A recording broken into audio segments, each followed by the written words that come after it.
What's going on, everyone? Welcome to the Season Gaming Bitcast episode 197. Man, we're close to 200. It's getting up there.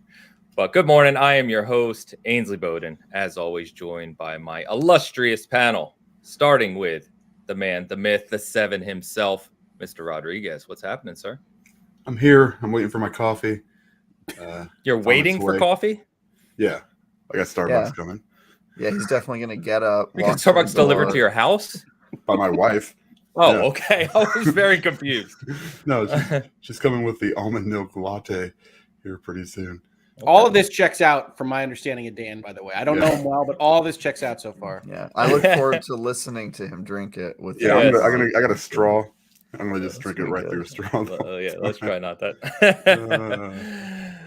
Below Mr. Dan is the host of Virtual Legality. You know him well, Mr. Hogue himself. Good morning, sir. Good morning, everybody. You know what's remarkable about that introduction, Ains, is that it has better music than the Halo television show. I'm looking forward to talking about it. You know, someone gave us a comment yesterday complaining about the music. I said, don't get Hogue started. Don't get him started.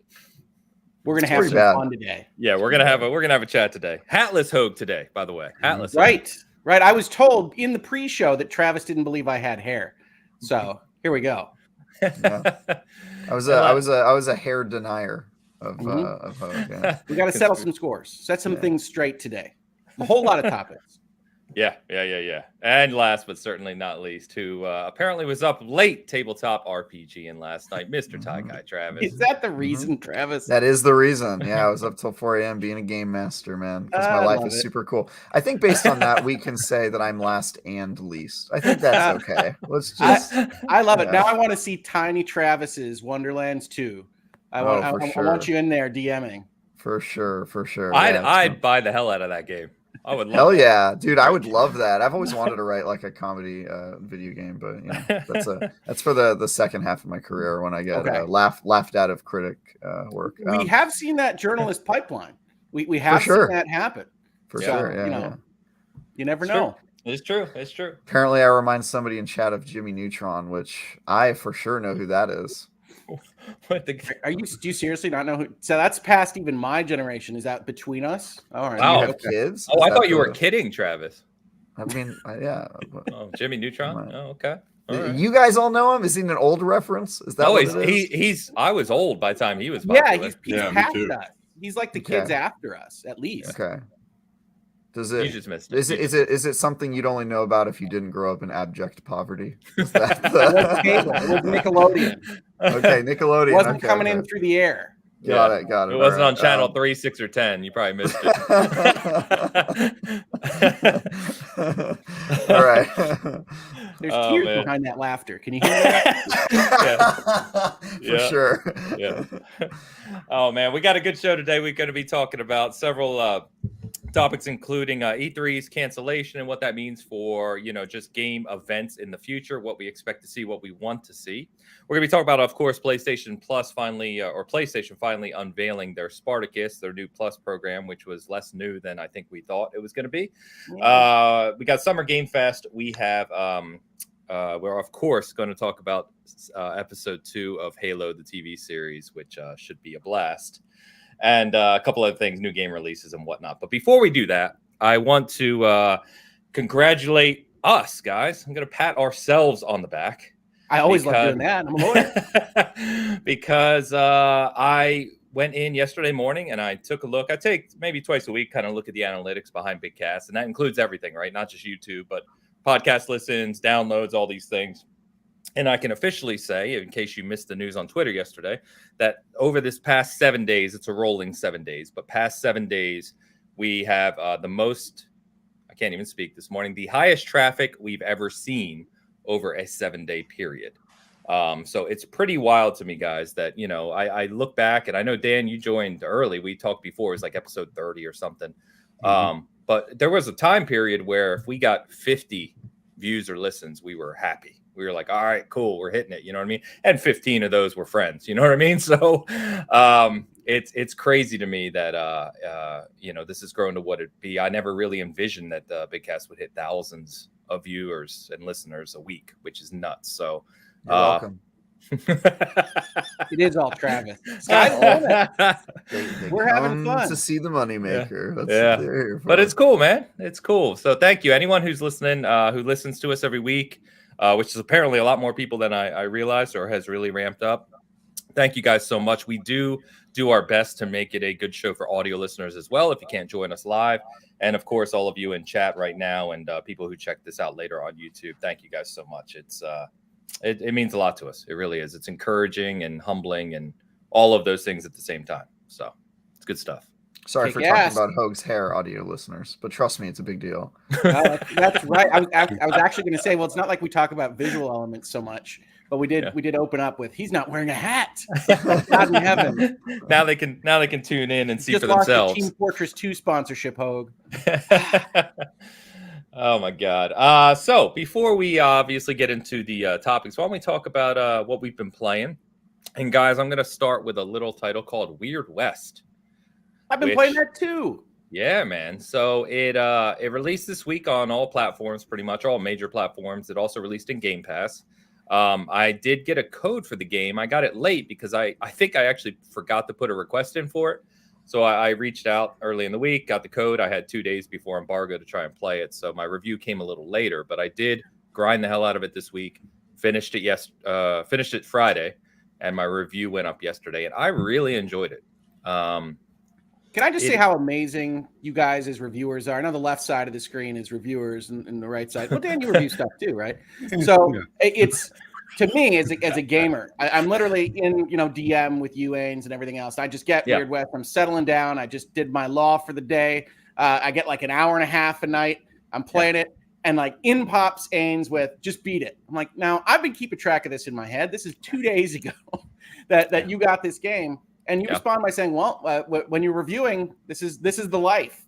And one, I want to say that's awesome. Two, I'm very glad it's not me because I lose a certain amount of joy from the hobby rushing to finish things to get them out for a deadline and review. So, I think actually, it's great.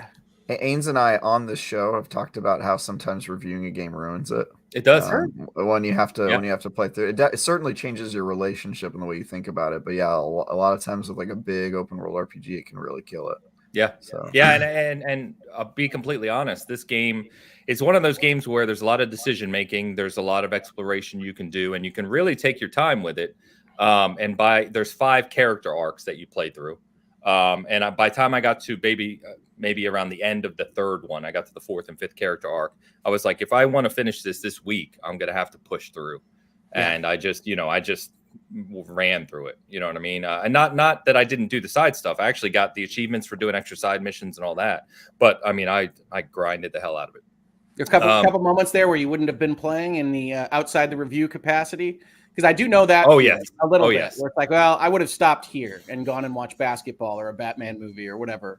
Yep. And multiple times. I just wanted to pop in and say that because I did see that happen in real time where I'm like, all right, I'm settling in. I've been looking forward to Weird West for a long time. And then Ains pops in with, I'm done. I'm like, A, how short is it, Ains? And then B, that's just really, really impressive. Because I'm sitting around there, as you said, you can go live there as long as you want. It's got kind of a refillable bounty hunting system if you want to go get money. And because I'm so bad at it, I yield about $10 a bounty hunt quest compared to the resources I spend. But I've been enjoying just that and really slowly advancing through things. So without any pressure, I've probably done 6 hours of just strolling around Wild Westing. So it's cool. It's very cool. And what I didn't expect out of it is 2 things, really. One, I didn't expect, like they talked about it being an immersive sim and having this open sandbox, and it really does. There's a lot of different ways you can approach situations, which is really fun. And then what I also didn't expect is as you go through the character arcs, the story culminates with all of them together. And it talks about a bigger sense of, I don't know, worldish topics or human, things that you think about from being a mortal being on this planet. And it's kind of interesting. I didn't expect that. But I really enjoyed it. It was Wolf Eye Studios' first game, the the head of that studio is someone who used to work at Arcane Studios. It's such an Arcane game. It is. It's a 2D isometric Arcane game. That's exactly what it is, and it's great. And I love that. I love that efficiency. I love so you know this about me. I love entrepreneurs and dreamers and things like that. So you can see it's Arcane popping out and saying, "What can we do? We can't create a jillion assets. We can't build Prey again. What can we make that still is within our wheelhouse of what we want to do?" And so it's this isometric, cool, 60 frames per second, very slick feeling game, but with what the resources they had in front of them to make. And to me, that's awesome. That is clearly well managed. That is clearly well thought about. That is well planned. And I love this studio now with one game under their belt. So, yeah, me too. I put in my review. I'm going to be watching them closely. And, I have some gripes with it. I gave it a 7.5, which, is still a very good game. I have some gripes with it, but I think my gripes were more around exactly what you said. It's not bad design. It's that the game could have had aspects that were more fleshed out, broader, etc. But I'm sure they had to keep scope a little narrower. First game, smaller studio. So, that doesn't really detract from it too much. But I really enjoyed it, man. It's a great game. And thanks for the compliment about reviews. I mean, Travis knows obviously probably better than I do, but it is an interesting double-edged sword. It is like sometimes you're very excited to get a game. Like when I got Elden Ring code, nearly 2 weeks before launch, I was literally ecstatic. That's the dream. But then the reality sets in that you have 10 days to finish a gigantic game and write about it and do all these other things you have to do for a review, and it can be stressful sometimes.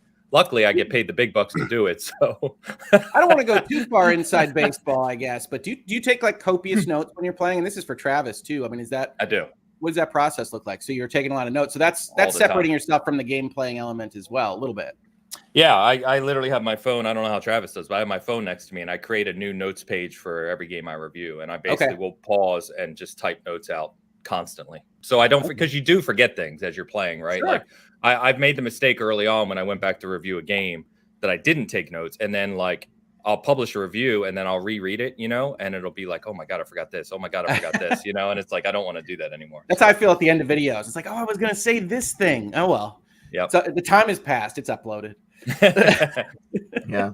I used to take notes and I kind of don't anymore just because I kind of felt like if I forget about it by the end of the game, it probably doesn't belong in the review. It's kind of my feeling, That's like an all right filter. Yeah, it's like it's just the highlights, baby, But I've also got like a pretty, I feel like IGN style is pretty. It means you have to kind of razor blade it a little bit. You got to take a machete to the review. So I've read Ains's reviews, and you guys are pretty concise. Yeah. Ains's reviews are like hysterically long, so it's like, he's got to take notes, man. They're pretty bad. Dude, you got chunks. Like, I was gonna say, what one? Yeah, what one did I read that was just massively long? Yeah, that was well, like in the last month. Cyberpunk's ridiculous. Yeah, that was pretty long. Depends on the game too, right? Like a small indie game, like Weird West. I think my review is 1,500, 1,600. Is your Horizon review? Is that the one that's crazy long? That was Steve, who's in the chat right now, who reviewed that. That's a long one, but that's a big game, so. Yeah, it was Eric. I don't know. Eric is in the chat. Eric is a newer writer for Season Gaming, and we gave him a little joke crap about his first review he did was like, I don't know what it was, 5,500 words or something. We're like, yeah, you need to cut this down, man.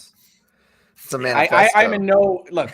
Everybody that comes into Virtual Legality's comment says, I'm not watching a 41-minute video. I'm like, these topics are tough. I don't know what to tell you. Yeah. So I'm in no position to complain about that. In fact, I'm not complaining. I actually like that. But I also understand the big media company that wants to keep things rolling to the next page and et cetera, et cetera. It's just different. Yeah, it's just different. Absolutely. Like, funny enough, I talked with ACG this week, who's obviously a huge reviewer on YouTube, one of the biggest, and we talked for 2 hours in my Patreon exclusive conversation this month, and we talked about that because his Weird West review is 24 minutes long, and it's like, to some people that's extremely long, right? And then there's other people who are like, you know what, he goes into a lot of detail about game design and why they did certain things, and some people enjoy that, you know what I mean? So I was gonna say, in the YouTube critic community, you can go 3 hours if you're got that kind of personality. Yeah, exactly. So we started doing those hour-long reviews, I guess. I know at least at IGN, it's not about like getting people on the next article. It's actually just like our editor believes very strongly in like if you can't say it in this many words, you're concise. You're not saying it well. This is kind of his. Sure. It definitely is like a style thing, but yeah. I didn't mean to impugn IGN. I can impugn them with other things like graphics later on in this episode. But I didn't mean to impugn them on that. It wasn't a clickbait type. No. I was just hoping to provide like a little context. No, I appreciate it. Yeah, I'm sure some of it, like actually IGN has done like an hour-long review before. Like we've had like, or like very long ones, but they're exceptions, and usually like the editor's like shaking his fist. Like, don't well, you do that, damn it. Honestly, to give credit where credit's due, if when I look across the major game media companies, right, IGN reviews are one of the ones that don't rub me negatively. You know what I mean? Like I think they do a pretty good job of narrowing that down. Whereas you see some reviews from some of the other major ones, and you're like, this is just terrible. Like, what are we doing? Company. It's all these are big companies, right? So like IGN, I tell people they get on me because I sometimes tweet about things I don't like from IGN, and I sometimes tweet about things I do. And I say, hey, look, IGN employs 2 of my favorite reviewers, which I'm not going to name here because frankly, I don't want anybody to get a big head on this show. You don't want to offend them. One of them is Saltzman. Yeah, I love Mitchell. And the other is not on the show. It's definitely not on the show. Yeah, for sure. Yeah. So no, I think, and then there are people that I say, okay, I'm not going to take that one too seriously. It's a big organization, and that's the same across the board. Yeah, that's fair. So Tainted Brain asks, Ains, if you pause and take notes, how did you do Elden Ring?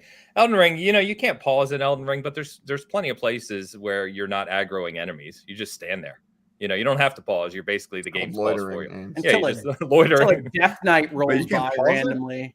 You can't pause Elden Ring. You can't pause any Souls game other than you can pause Elden Ring. You go into the tutorial menu. Well, There's a secret way to do it. Yeah. Like everything in Elden Ring. Yeah, exactly. There's some huge secret that came out yesterday. Like under Margit, like one of Margit's items can do things people just discovered. It's nuts. So we got a super chat right at the start of the show from Eric, funny enough, who does reviews for us as well. Dan, let me hit this up. Yeah. Thank you, Eric. $6.99 Canadian. Guess who scheduled their grocery pickup at the specific time to escape the house so I could tune into Bitcast? This guy. All right. You all look handsome AF. And that's a heart, I'm assuming. That's definitely directed at you, Hogue. You're Yeah. getting a lot of swagger comments this morning. It's Yeah. pretty good. This is how I roll around, but I still like my hats, so don't expect this every day. Now we know. Now we know how you got the wife and kids. You know what I mean? Whoa. Okay. Eric, thank you so much for the super chat, man. Appreciate you. All right, guys. What else? What else you been playing? What do you want to? So like always, I'm behind the curve, right? Like you guys review and get done. So I'm doing Tiny Tina's. Yep. I'm doing Ghostwire Tokyo. Yep. I'm doing Weird West. And I've also been kind of dipping my toes into what in the world Grand Theft Auto Online looks like now, because I've never really engaged with it, and I probably won't engage with it long term.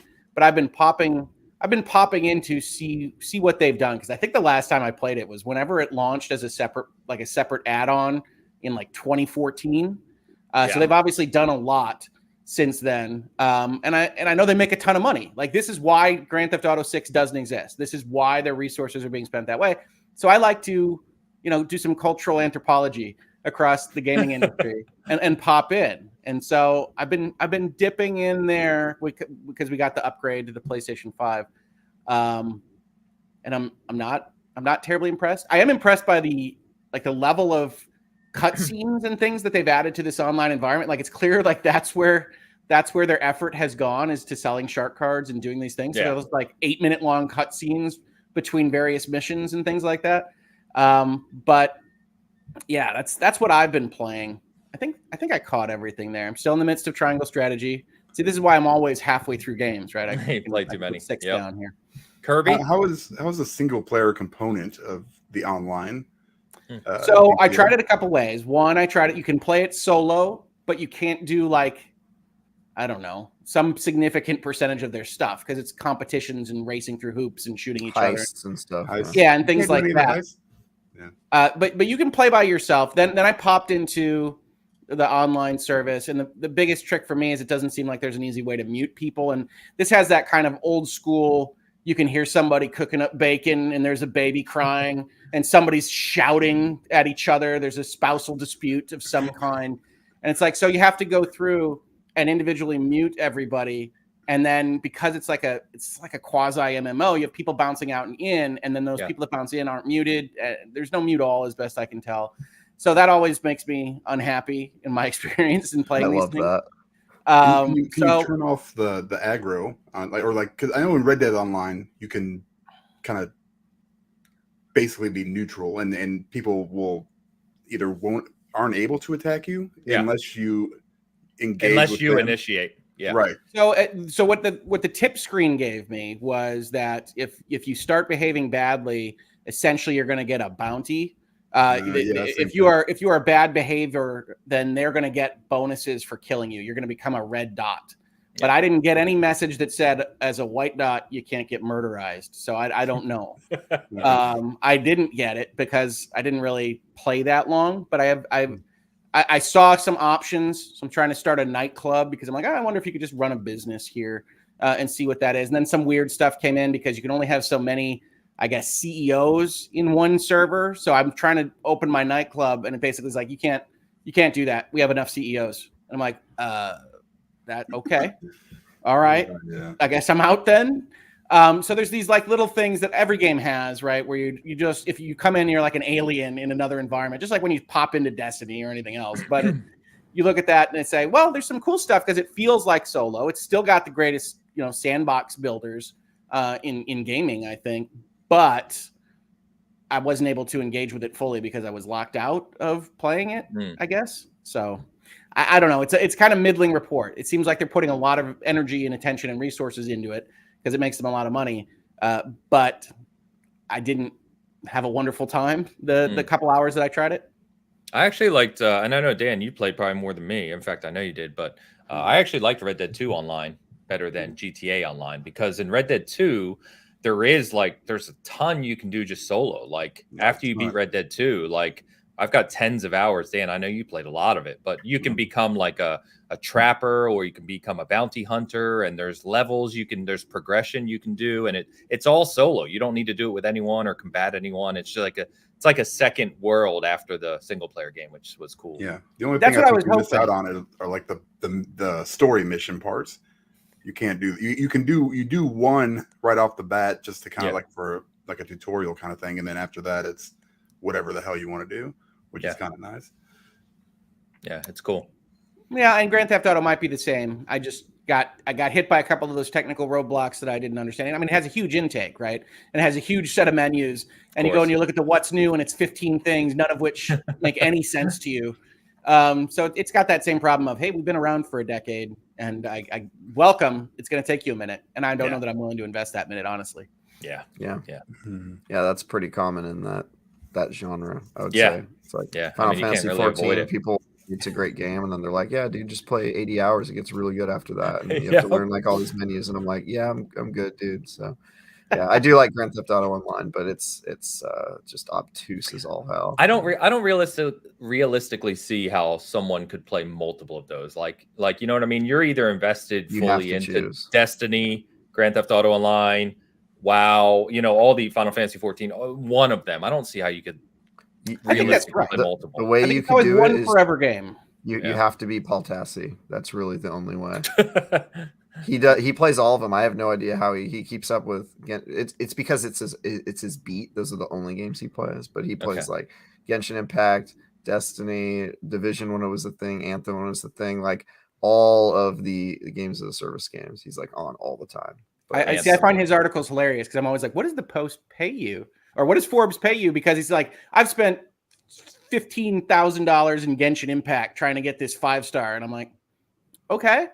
I don't understand it. I mean, if you've ever played Genshin Impact, you would understand very quickly how it's easy to spend $1,500 in that game. It's crazy, dude. More accurate, that game, oh my god! If you play that game for like 30 minutes, you'll be like, I want to spend $300.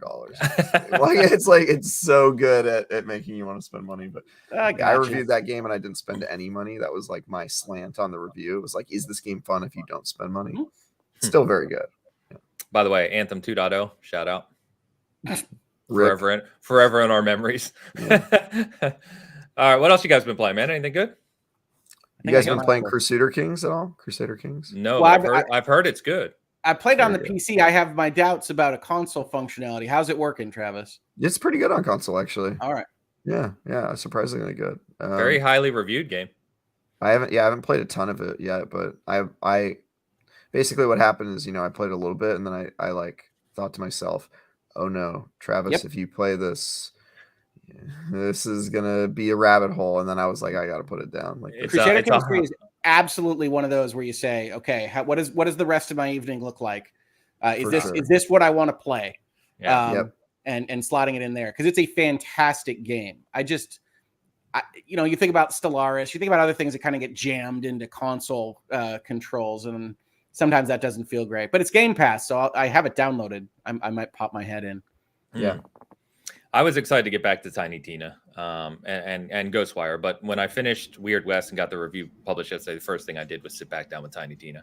I'm just enjoying the hell. I posted yesterday that I'm now, I don't know how many hours. I'm maybe nearing 15 hours maybe in Tiny Tina's, and I honestly believe this is going to be my favorite one since Borderlands 2. Nice. I think it might be the best. I would hope it'd be your best favorite one since Borderlands 2. Well, I mean, I'm not. Yeah, Borderlands 3. I think many of us agree. Like Borderlands 3, the gameplay was great, guns were great, action and stuff. But a lot of us had problems with the writing and the humor was bad, and you know what I mean. And this one just seems like more of a distilled experience. The level design's really strong, the writing is strong, the voice acting is really good, and I'm just enjoying the hell out of it, man. It's a blast. So. Dan, you've been playing Hitman, haven't you? No. What? I moved on to the show. You got your $100 show out there, right? I saw that tweet. Yeah. No, 90 whatever dollars. Whatever it is, right? It's the early access one. Yeah. I like that you spent nearly $100 to play the show, and then you posted it's pretty much the same game as last year. Yeah, it's the same game. I mean, it looks exactly the same. There are some improvements. I don't even know what to say. I mean, I've always said that these sports games should be, just make it a live service, or, just continue giving me updates, and maybe every 3 years put out a new one with a, updated engine and better graphics. I mean, you could do it. It's not like you're changing anything. You're making all your money from stubs anyway. I think you can make the sales pitch to the finance folks. It says, let's stop restarting Football Ultimate Team or whatever, and get that engagement I think Game Pass is the gateway to that. Yes. To be honest. We had a long conversation about that last year. Yes. Yeah. Actually, I think my theory on that call, or that when we did that episode, was that the reason they don't do it is because that market wouldn't understand that model. The people who buy the Maddens every year, they're walking into GameStop and buying their Madden. That's exactly right. They interact with their games in a very specific way, and there hasn't really been a great desire for those people to be like, bro, when am I going to get my yearly? Give me a subscription service. That's Madden, FIFA, Call of Duty. There's certain games that are they're going to walk in and buy it every year. It's an expectation. Change the thumbnail on the damn, you could. I mean, you could say. I mean, they do it with all these other games. Yeah. I mean, just say 23 now. So let me give a quick shout out to our brother Luke over at Xbox Expansion Pass. So he did an interview with Brian. Oh God, I'm gonna forget his name. I apologize. But his last week's episode, a gentleman that works at Crystal Dynamics, worked on Avengers, but he also worked on Madden in his career. And he gave a lot of insight into the development of Madden and how crazy it is every year. You would be kind of shocked to learn, some of those details. It was very insightful. So if you haven't listened to that episode, check it out over at Xbox Expansion Pass, last week's episode, because it was cool to listen to. Basically, there's some stuff that, thank you, Wagner. Luke just said in the chat, Brian Wagner. But he basically said, actual core development every year of Madden was less than 3 months. Can we put a reference like that in the link, Sains? Because I think that's fantastic. Yeah, absolutely. Yeah. Just remind me, Luke. Remind me to put a link in because I'll forget. But stuff like that is great to hear because we often speculate around these things, the annual releases and how things work. And it was great to hear from an actual developer who worked on the actual games for a few years how it actually works. It will get rid of some of those misconceptions that many of us have. So it's always good to listen to that kind of stuff. Yeah, I don't know, man. I mean, I feel like that it's when you put out essentially the same game and you basically adjust things that probably could have been adjusted in updates. I mean, that's that's crazy. I mean, 3 months seems like too much time because you basically you've got your base game already. You've got all you got to do is go, okay, well, we're going to switch up. This year, the biggest complaint last year, I mean, I'm probably nerding out a little bit, was Road to the Show was tied to Diamond Dynasty. Yeah. And Diamond Dynasty is your kind of online, thing where all the stub cards kind of come into play. This year, it's not. Understand completely separate from it. Yeah, and so it's basically you can upgrade your player faster, Road to the Show, and you don't have to worry about Diamond Dynasty at all. Oh, that's good, because last year was the first year I played the show extensively, as you know. Mm-hmm. And the thing I hated about it was that, like, I only wanted to play Road to the Show. Road to the Show, Travis, is where you create your character in the leagues, and you go from the minors to the major leagues. Yeah, Travis, they're talking about loot drops that they can only use in the Crucible. And they can't bring back over to PvE. Road to the Crucible. Okay, so it's like the FIFA story mode. It is correct. Okay, yeah, got it. And Dynasty is the card mode where you spend the money. It's where they make the money, right? I like the FIFA story. It's better. That's cool. Well, let me put it. I've never played the FIFA one, but I'm assuming it's very close to what the Madden one was, and that was trash, and it's always been trash. And I've never, it's right there because you get to a point in that story where it just stops. And you're done. Right? I'll vouch for the Madden one being trash. I haven't played the shows. Yeah, the show just feels like you earn it a little bit more. I think they've done a pretty good job with, I guess, the presentation this year. I'm not a huge fan of Boog, who is the Chicago Cubs TV announcer. I mean, he's all right. But he's the new one. He took over for, I think it was Barkazian. I think it's how you say his name. Oh, they got rid of the old announcers. Yeah, he was there for like 17 years. He was the or voice something of the like show. that. It was something crazy. So yeah, he's gone. And then what the hell is his other guy's name? I don't know. But it's so emotionless. Like I'm working like on a no hitter through 7 or something, and I'm just like, okay, I'm killing it. I'm killing it. And he's like, he gives me the same crap as he does every other time. He's like, and it's the most.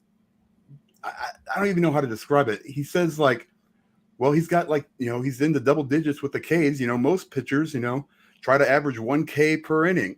He might, actually go above that average. I'm like, I'm literally above that average. If I stop at 10 innings and we go into extras, I will have, met your expectations. I said, it doesn't make any sense what you're saying.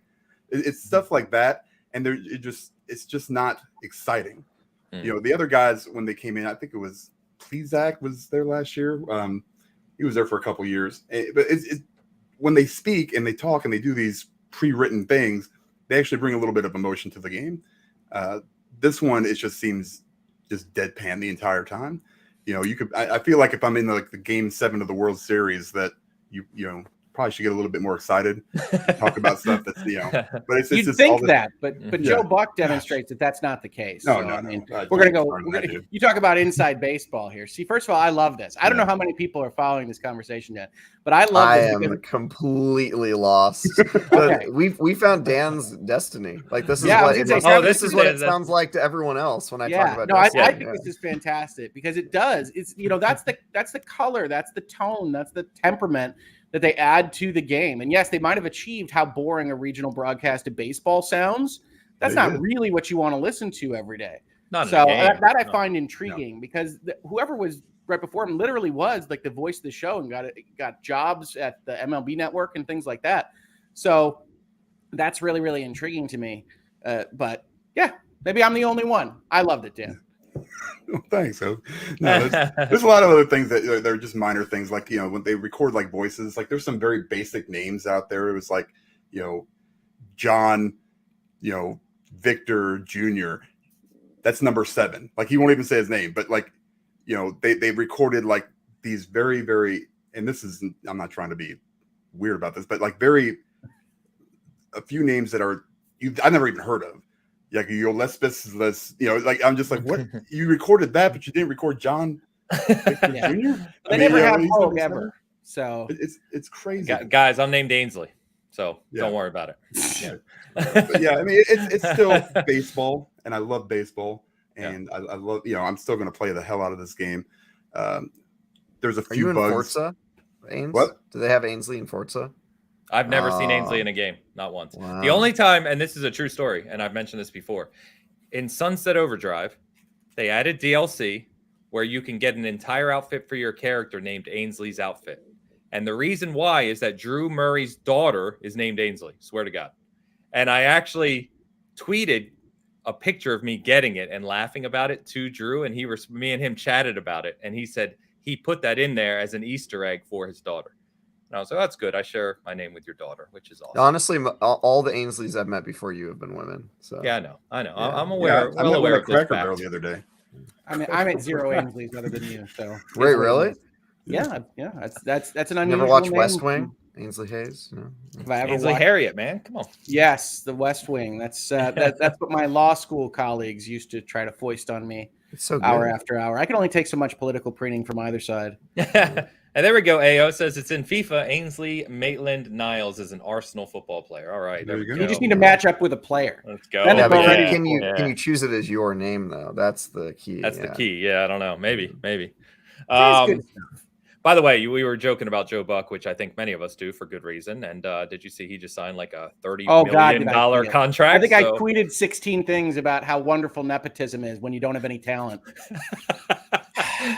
Yeah, if only we could sound like this. Travis is giving me the eyebrow. And... See, if you actually watch sports, Travis, you would know that this guy has his job because his daddy was a famous announcer, and he's never brought anything remotely related to energy to anything he's ever done, all while condescending to the audience that ostensibly pays his salary. Mm-hmm. This is all correct. And he sounds like this on every play he calls, and it's the most boring thing ever. And he gets paid $30 million to do it. James Evans looks like it might go over the wall, and that'll give the Cubbies the win. Yep, it's terrible. But anyway, all right. So, guys, why don't we talk about E3's cancellation? So we already knew there wasn't going to be an in-person event this year. We kind of assumed the ESA would announce a digital event. That was formally canceled this week. And what they said in response to this is, which was, I guess, weird to hear, is that they're planning, because they said this last year, they're planning to come back next year with an even bigger, better, broader show. Well, I'm planning on a lot of things next year, Ains, but I don't know that all of them are going to come to fruition. Very true. Yeah, next year I'm going to be a foot taller. Sweet. Yeah, it's good to have goals, right? It's going to be huge. Good to have goals, the SA. Yeah. So, and coincidentally, and not even coincidentally, definitely on purpose. And Jeff Keighley tweeted not like 15 minutes later that Summer Game Fest is returning for 2022, and we have a huge slate of events, planned. So, I tell you what you could tell with Jeff is that whatever that divorce looked like a couple years ago, it was not amicable. Like he does this a lot when the ESA announces something or something. Like he knows what he's doing. He's poking the dragon. 100%. So I guess the bigger conversation, guys, I was kind of thinking, because 2 years ago was the first time we had Summer Game Fest and E3 was canceled, right? When COVID first hit. And it was, I think we generally all agreed it was a disaster. Like there was events for like 4 weeks. They were scattered all over the place. You didn't really know what was going on. Jeff tried to do a better job last year, and I think they did a better job, but I still wouldn't say it was great, right? There was still a scattering of events. Some were they were very niche, some of them, and it was just hard to really kind of, there hasn't been anything to date, what I'm trying to say, that's replicated the feeling of that E3 kind of show 3-day stretch where you get all these major conferences from the publishers. Everyone tunes in. Everyone's on the same thing. All the big outlets cover it extensively. And it's just a huge, exciting time for everyone who really loves the gaming industry. And I guess when I think about Summer Game Fest returning this year, that's cool. I hope it's great, obviously. E3 may be coming back next year. Obviously, we'll see what comes of that. But I look and I think, what is the future for gaming shows in general? Like, what would we ideally want to see out of a summer, not even summer, but just game shows in general across the span of a year, where that would really get us excited and really kind of going back to conciseness? We were joking about reviews, right? It feels like we need some conciseness in the way these things are presented rather than these weird kind of hits we get randomly right now. It's just Sony showing up and saying something on Thursday. Yeah, okay. and it's like, sure, that still gets shared. Obviously, everyone covers it and talks about it. So I think the effectiveness may be there to a degree, but it certainly doesn't replicate the excitement that we used to get out of proper E3. Well, can I say one thing about that E3 narrative? Because the pandemic killed it. but it was wounded when Sony started saying, yeah. True. NDA. True. NDA, yeah. I mean, this has been a long path, including, delivering Travis's home address to all of our inboxes. But all of this has been a long road towards a trade association that's changed leadership, that doesn't message properly, that doesn't answer things about problems with addresses, right? That has bad things leak out about what they're planning to bring millennial influencers into, in lines with people. They have no idea what they're doing or what direction they should go. So when you pose that question, that's a question that's been asked in their boardrooms for a long time, and they don't have a good answer. So in my opinion, E3 died years ago. This is just kind of more nails in the coffin. This didn't change anything this last week. And I would love to see a celebration of games so I have to be careful here. I like Jeff Keighley. I like what he has done. I like the resources he puts into it. He clearly cares about games. But the direction he goes is so much more commercialized and in a direction that doesn't give me what I loved most about E3, which was developers standing in front of their booths, talking about the cool things that they have to share with various reporters, getting to walk through Indie Row and all that kind of stuff that gets lost in the Summer Games Fest and the Gamescom opening live and the Game Awards right now. And I think it's great that they exist, because I think we'd be in real dire straits without somebody kind of doing that behind the scenes. But I would, and I said this after I watched the Game Awards, I would see it return a little bit more to a celebration of the games and the developers themselves than just selling things. So E3, I'm going to miss. I always thought that was cool. I honestly don't think it's ever going to come back in that format, because it was really, really expensive. You are getting some high percentage of the traction from whether it's Xbox events or Sony events, or Nintendo's got it down. Nintendo might not show up at anything ever again, because their directs are a freaking event every time they say one. So I don't see it coming back, and I sure as heck don't see it coming back on an ESA. I'm not sure the ESA survives any of this. For folks that don't know, it's a trade association. It's a lobbying arm for these companies, and they had a show that was associated with it. But I don't think that really any of the large publishers that fund this thing are probably very happy with the direction the ESA has gone, or the leadership that they have shown, or lack thereof. Lack of leadership, yeah. And you're right. We all know it was a trade show. I mean, that's how E3 began, decades ago now. I love the business PowerPoints. See, people don't know this. They used to have basically just PowerPoints showing the increase in, growth of their hardware base and how their costs were going down. And man.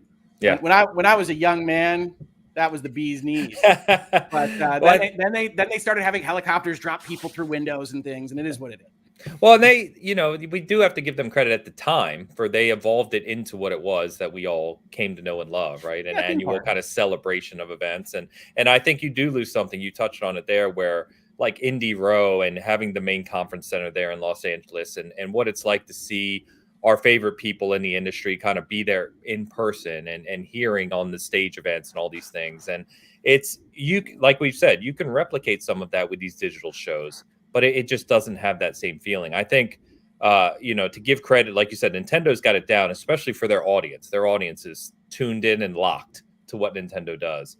And I think Xbox was getting criticism for what they did for a number of years, but I think last year they nailed it. Their summer presentation last year was fantastic. And I don't know, if we get a whole bunch of individual events that look like Xbox's last year, does that replicate it? And I don't know if we ever get there, though. I don't know. If it concentrated, it would. I mean, part of the dream for me, right, is everybody just shows up. It's Christmas, and you get all these announcements for the rest of the year and into the next year. But at some level, you're cannibalizing each other's attention, right? So what you've seen kind of movie releases or game releases with these digitals, where they kind of get out of each other's way for the most part. The only difference is Summer Game Fest and the opening live and some of these things. Otherwise, it's to PlayStation's benefit to stake out a Thursday of its own, and it's to Nintendo's benefit to figure out a day when you're going to mostly have everybody's attention, and you're not going to be swamped by, here's Starfield's first announcement while we're trying to sell the next Mario Sport of some kind. And so I think you look at all this and you get rid of the cost, you get rid of the loss of attention, you get rid of the cannibalization. And if I'm sitting in a back room, if I get 90% of the traction, if I get 80% of the traction, it's paying for itself. It doesn't make a lot of sense outside of the general, which Microsoft talks a good game on as a company, building the pie, increasing the size of the industry, period. Yeah. Because the one thing E3 did do The one thing E3 did do was it cut through the mainstream media. It was we could put up with gaming for 3 days, and so it appears in the LA Times, it appears in these various places, and that's not happening. I think so that's kind of my point, or one of my points to it, is that I do think that an E3 like event should happen, and I think that it probably will happen in the future.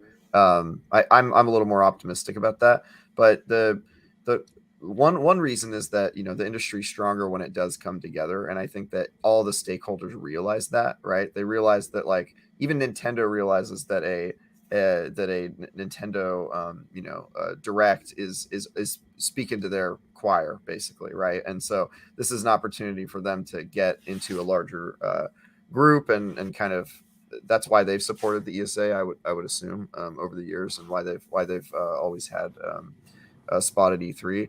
And I think I think something like that is helpful, increasing the amount of people who are gamers, and putting all of that news at once out into the world, so that there's a place for the people who don't have their eye on the industry already, the people who aren't already kind of inside it. I think that's important. But also, just me as somebody who, and I'm sure, Ains, you probably feel this too, like it was really nice to have a place for people in the industry to, like, meet and build relationships. And I know that people who work for publishers and developers felt the same way. Like, it was nice for the people who work at different dev teams that would never normally interact be in the same place at the same time, and get to, like, rub elbows and talk with other teams and think about how they could work together in some cases, if it was publishers and developers talking to one another. Indies getting showcased, that was a huge thing, because right now you're sort of at the whim of the publishers that are the platform holders, right? Like, that's how you get word out about your game right now, because there aren't a lot of PR agencies that, like 47 Communications doesn't do, like, its own they Nintendo Direct, like, they event. have no course to be on a big public stage.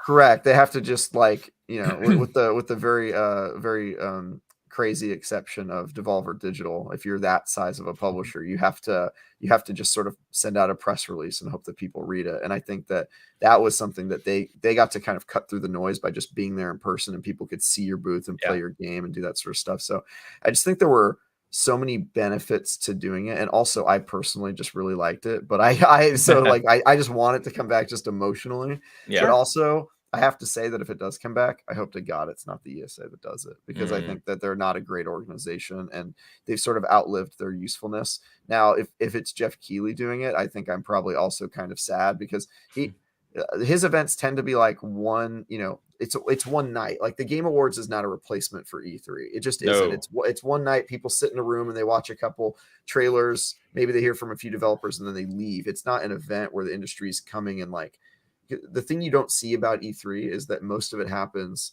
after the opening conferences that everybody makes all of the hype around, right? After that, it's like a week of people just meeting in back rooms and, like, showing off their games and talking to people. And it's like that sort of tactile, just like, relationship building and, like, celebration that happens within the industry. And I really think that there needs to be something like that, because otherwise there's, you just sit at home working remote, and you care about your game and you don't know about the game that's being created by the company down the street. And I just feel like that's not healthy for any industry. I hope that they can come together. So that's my soapbox. I really want there to be an E3 like event. No, I don't think you're off the mark at all. In fact, it's kind of funny, because what you seemingly touched on in a larger sense is that isolated work from home environment many of us are experiencing right now, and there's a lot of positives to it, for sure. But there is a miss in the collaborative area, and if any industry is a collaborative area, it's game development and the gaming industry. And I was fortunate enough to go in 2018, 2019. Obviously, like many of us, I followed E3 as a kid. It was a dream to go and be there. But I got to go in 2018, and particularly 2019 as media, where I got to experience at least a small portion of what Travis is referring to. And he's absolutely right. Like, you walk into, like, I can envision walking into the Bethesda conference as media, and, like, they've got bars set up and everyone's drinking and having a good time. And you just see all of these developers and company leads and directors, all the people in the industry just getting together and just chatting and organizing. And there's, conference rooms going on and meetings, and all of that is happening outside of what you saw on YouTube or what you saw on wherever you were watching E3. And it a moment of 3 to 6 days, really, because it is almost a week-long event in reality, not just the conferences, where everyone in that industry came together. And I was fortunate enough to get to meet a ton of people I never would have met or known if E3 wasn't a thing. I just would have never had the opportunity to have that interaction, and I'm very fortunate for that. It also is a really great place for people running outlets trying to get discovered. Like, you meet a lot of people with like small indie sites Right here. and that sort of thing. And I bet I'd be willing to bet that season gaming probably wouldn't be what it is today without E3 and being 100% connections. And it also is true for IGN. IGN started as, like, 25 plus years ago, a bunch of friends like going and meeting at a conference, and that sparked what is now a very large undertaking. So I think that's another story that isn't kind of told with the in-person conferences is that. Yeah. And I think that's what not annoys, like, well, maybe a little, but you see some comments of people who are fine with the digital events, who have never gone to E3 or never experienced it, and they're just like, oh, it doesn't matter, E3's dead. And it's like, well, that's fine for you, but there's more to it than that, which you've clearly explained, Travis, right? It's not just the difference between being somewhere in person and watching it on YouTube. That's not the core difference of what we're talking about with E3 not being a thing. So I don't know what, like, in your guys' opinion, like, what would you want to see? Not what do you think will happen, but if you had kind of your preference, right? And next year we start over, clean slate as to what could happen from any company going into like a game show or event presentation. What would you do there? What would you like to see?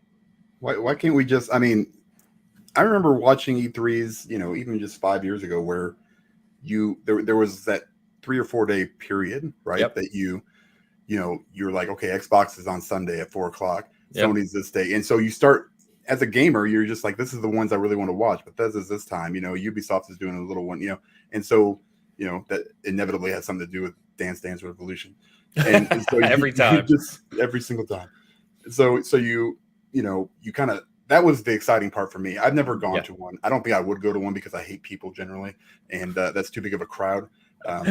And yeah, it would get packed. Disgusting. Yeah, I mean, you definitely have to deal with the BO. That's always a fight. That's not even I just more personalities. I can deal with the BO. I've got twin. Of course you can. Boys. I got I got teenagers. That's not anything new to me.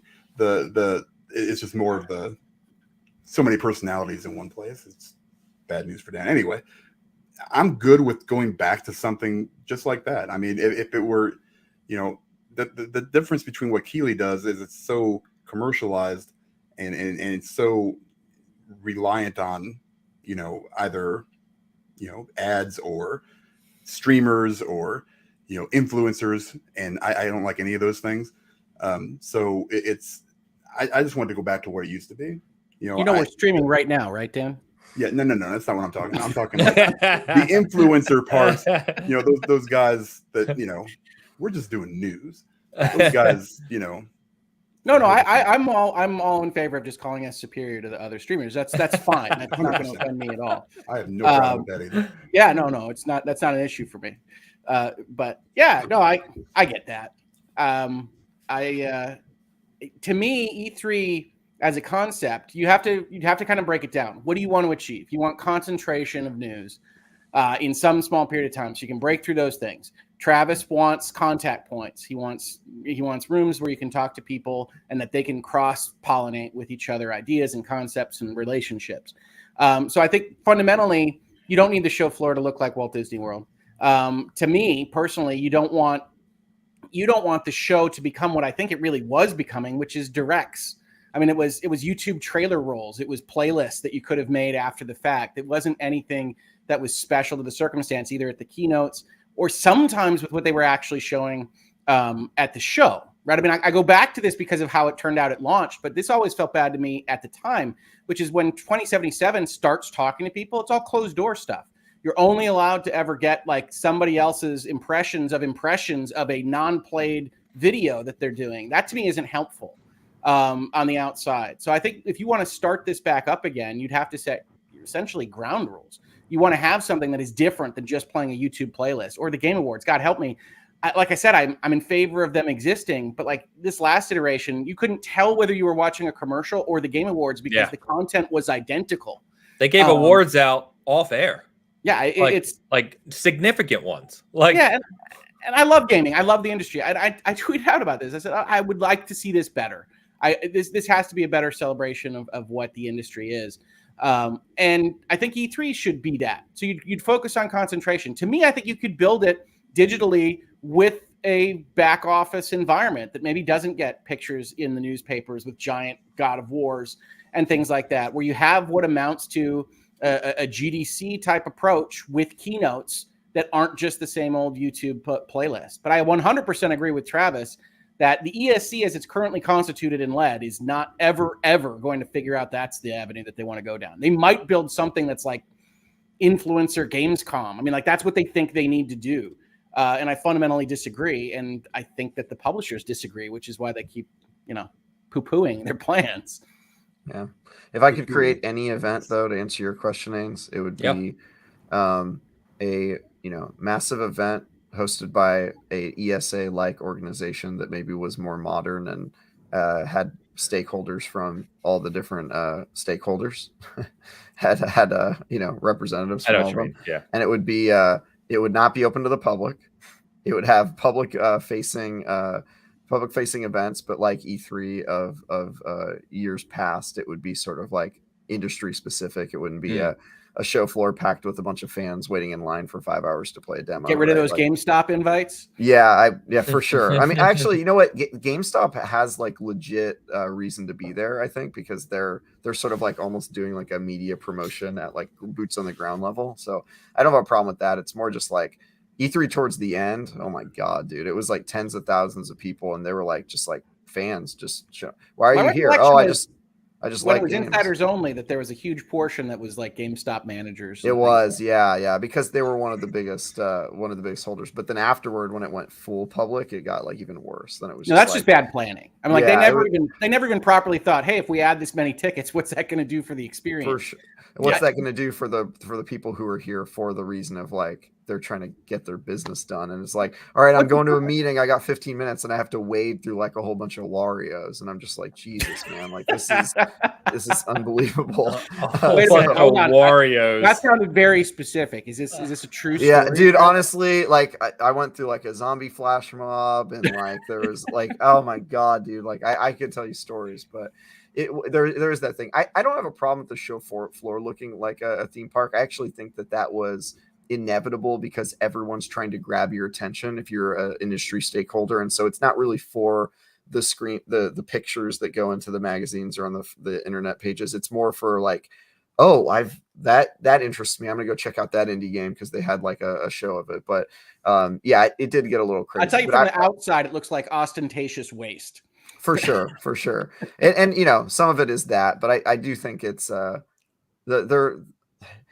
game I never would have checked out is Mafia 3. Like that's kind of a big game from a major publisher, but like seeing them at E3, their presence was so unique and weird, and it was like a New Orleans nightclub or they had a New Orleans nightclub, and they had like a band playing like like one of those like Louisiana like parade bands going down the street there, and like I checked it out. I was like, all right, this is insane. They clearly believe in this game. They think they've got lightning in a bottle, and I showed up, and then I was like, this is like way better than I thought it was going to be. Like they clearly Mafia 3 continues to be way better than others think it to be. I'm on that hill. Yeah, no, I do like that. I think, Travis, that's a great point. I like the signaling function. I always have of, whoa, they believe in this. Yeah. They are pouring resources into this. I can tell that the company thinks this one's turning out good. For sure. Yeah. And that I think speaks to it's sort of like you're advertising to the people in the industry, like both your confidence, but you're also trying to like get attention. So I think there is a use to it. I get how it looks on the outside, but that is to me like part of it. And my typical show would be like we would have a public facing thing just like E3, but it would be everything other than that would be sort of like industry, and like I would also like it if they not just showed games but had like think groups about like figuring out industry issues. I think would be great, because I feel like there's a lot of commonalities and common problems shared by all these different people, and they started to dive into that a little bit. Remember the E3 Coliseum, which funny enough Keeley was a part of. Jeff built that. Yeah, that was a contract with E3. Yeah, and that really had some what I thought were important topics that should have had a broader coverage. You know what I mean? I think that was the best part. I would switch to that on day one. I mean, like that's what I would watch while I'm lawyering. In while lawyering. Yeah. By the way, without our fancy booths like Travis is describing, Dan, me and Bert went to the Hitman 3 booth and I got to slap him with a fish. I mean, where else am I going to get to hit Bert with a fish? For sure. Maybe that's what it's missing. Is like Phil Spencer walking up on like Jim Ryan and slapping him across the face. That would get news. Yeah, that would be covered more than anything else. We just saw finally get to stop hearing about the Will Smith thing. Replacing Will Smith is apparently Phil Spencer. And so, somebody in the comments said, okay, but can we do the E3 thing and then afterward have let the fans come and see all the stuff? I'm totally fine with that. Like they've already paid for the booths. Well, that's what they talked about.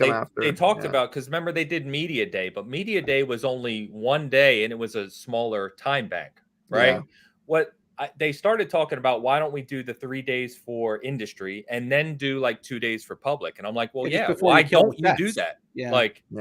It seemed to make a lot of sense. By the way, Forte in the house. Good morning, brother. Good to see you. He said, hello, Porsche Power. You good, sir? He said, I'm going to need you to protect us retail associates for Hogue. I don't hate. Look, I worked at Electronics Boutique. Okay, to be clear, I worked at Electronics Boutique.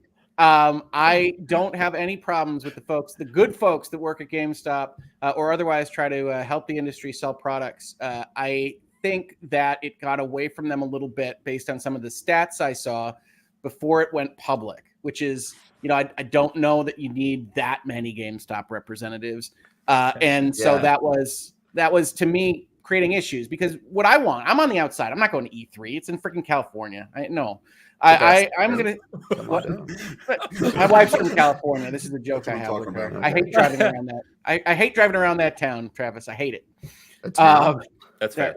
Yeah. Los Angeles, Oh, Los Angeles. Okay. I thought you were talking about the 5th largest economy in the world as a town, but yeah, I gotcha. Moving on. I hate driving around it. I don't know what I said about the economy. No. Los Angeles. I also hate driving around, so that makes sense. In any event, no. So from the outside, I want the best possible coverage. Like the stuff that I got from E3 that I loved when I was in law school is they made like these DVDs that were made by a production house that was just walking around to booths. Yeah. And you could get that experience of going, and that's the first time I saw Shadow of the Colossus. Was the Shadow of the Colossus developer talking to this production company with a big old camera facing them, and you can see what kind of insight you can get. You can see how good that is as a process. That's what I want, but it can be reported on to me by people like Travis or Mitch. I mean, if I have my preference, but that's great. And if they can't do that, it's just of limited usefulness to the rest of us. And so I'm happy if you got to see it, and that's fantastic. And that can be good public days like a Gamescom or something else. But what I'm really looking for from it is, for the most part, gems. I'm looking for things that I hadn't heard of. I'm looking for insights into the things that I have heard of. And that to me was really getting attenuated from what E3 was the last couple of years before its explosion here anyway. So I can miss the E3 from, a decade ago or 2 decades ago or whatever. I don't want the E3 back that I was seeing in terms of the content I was getting before it died. Yeah, that's fair. It needs to be reimagined, period. That's fair. Yeah. We got a few super chats on the topic. Let's get to these, Dan. They've been sitting for a little bit here. Dan Lazaro, E3 is actually good. Jeff shows are terrible. I think that's harsh. I like that. It's very direct. Nice. It's harsh. Yeah, it is harsh, but fair. Harsh but fair. Yeah, Dan, thank you very much. Super chat. We got Gecko Gamer back in the house. Yeah, with the 10 euros. E3 and thereby the ESA was created for the game industry to represent itself better in the wider world after the disastrous Congress hearing in the late 90s. To be clear, the primary disaster there was to the reputation of Congress. If you watch these Senate hearings, you want to talk about origin stories. You want to know how Hogue becomes a lawyer. It's playing Mortal Kombat and Night Trap and Sewer Shark and watching these freaking idiot senators misdescribe every aspect of the thing that I know well when I'm whatever age that is, 11. Which they're kind of doing now, by the way, Hug. They do it all the time. Yeah. Did you watch my latest virtual legality? I have not, but I'm going to after this. All right, I'm going to pitch here just a second. And so go for it. Four senators talked about potentially stopping the Microsoft Activision deal. They released their entire letter that they framed to the FTC. It is bunk. And if you'd like to hear that at a longer term, virtual legality, 35 minutes or whatever, we go through each line of the letter and explain why it knows it's bunk while it is being told to you in the letter itself. So please go check that out. It's not Democrats, not Republicans, it's not politics.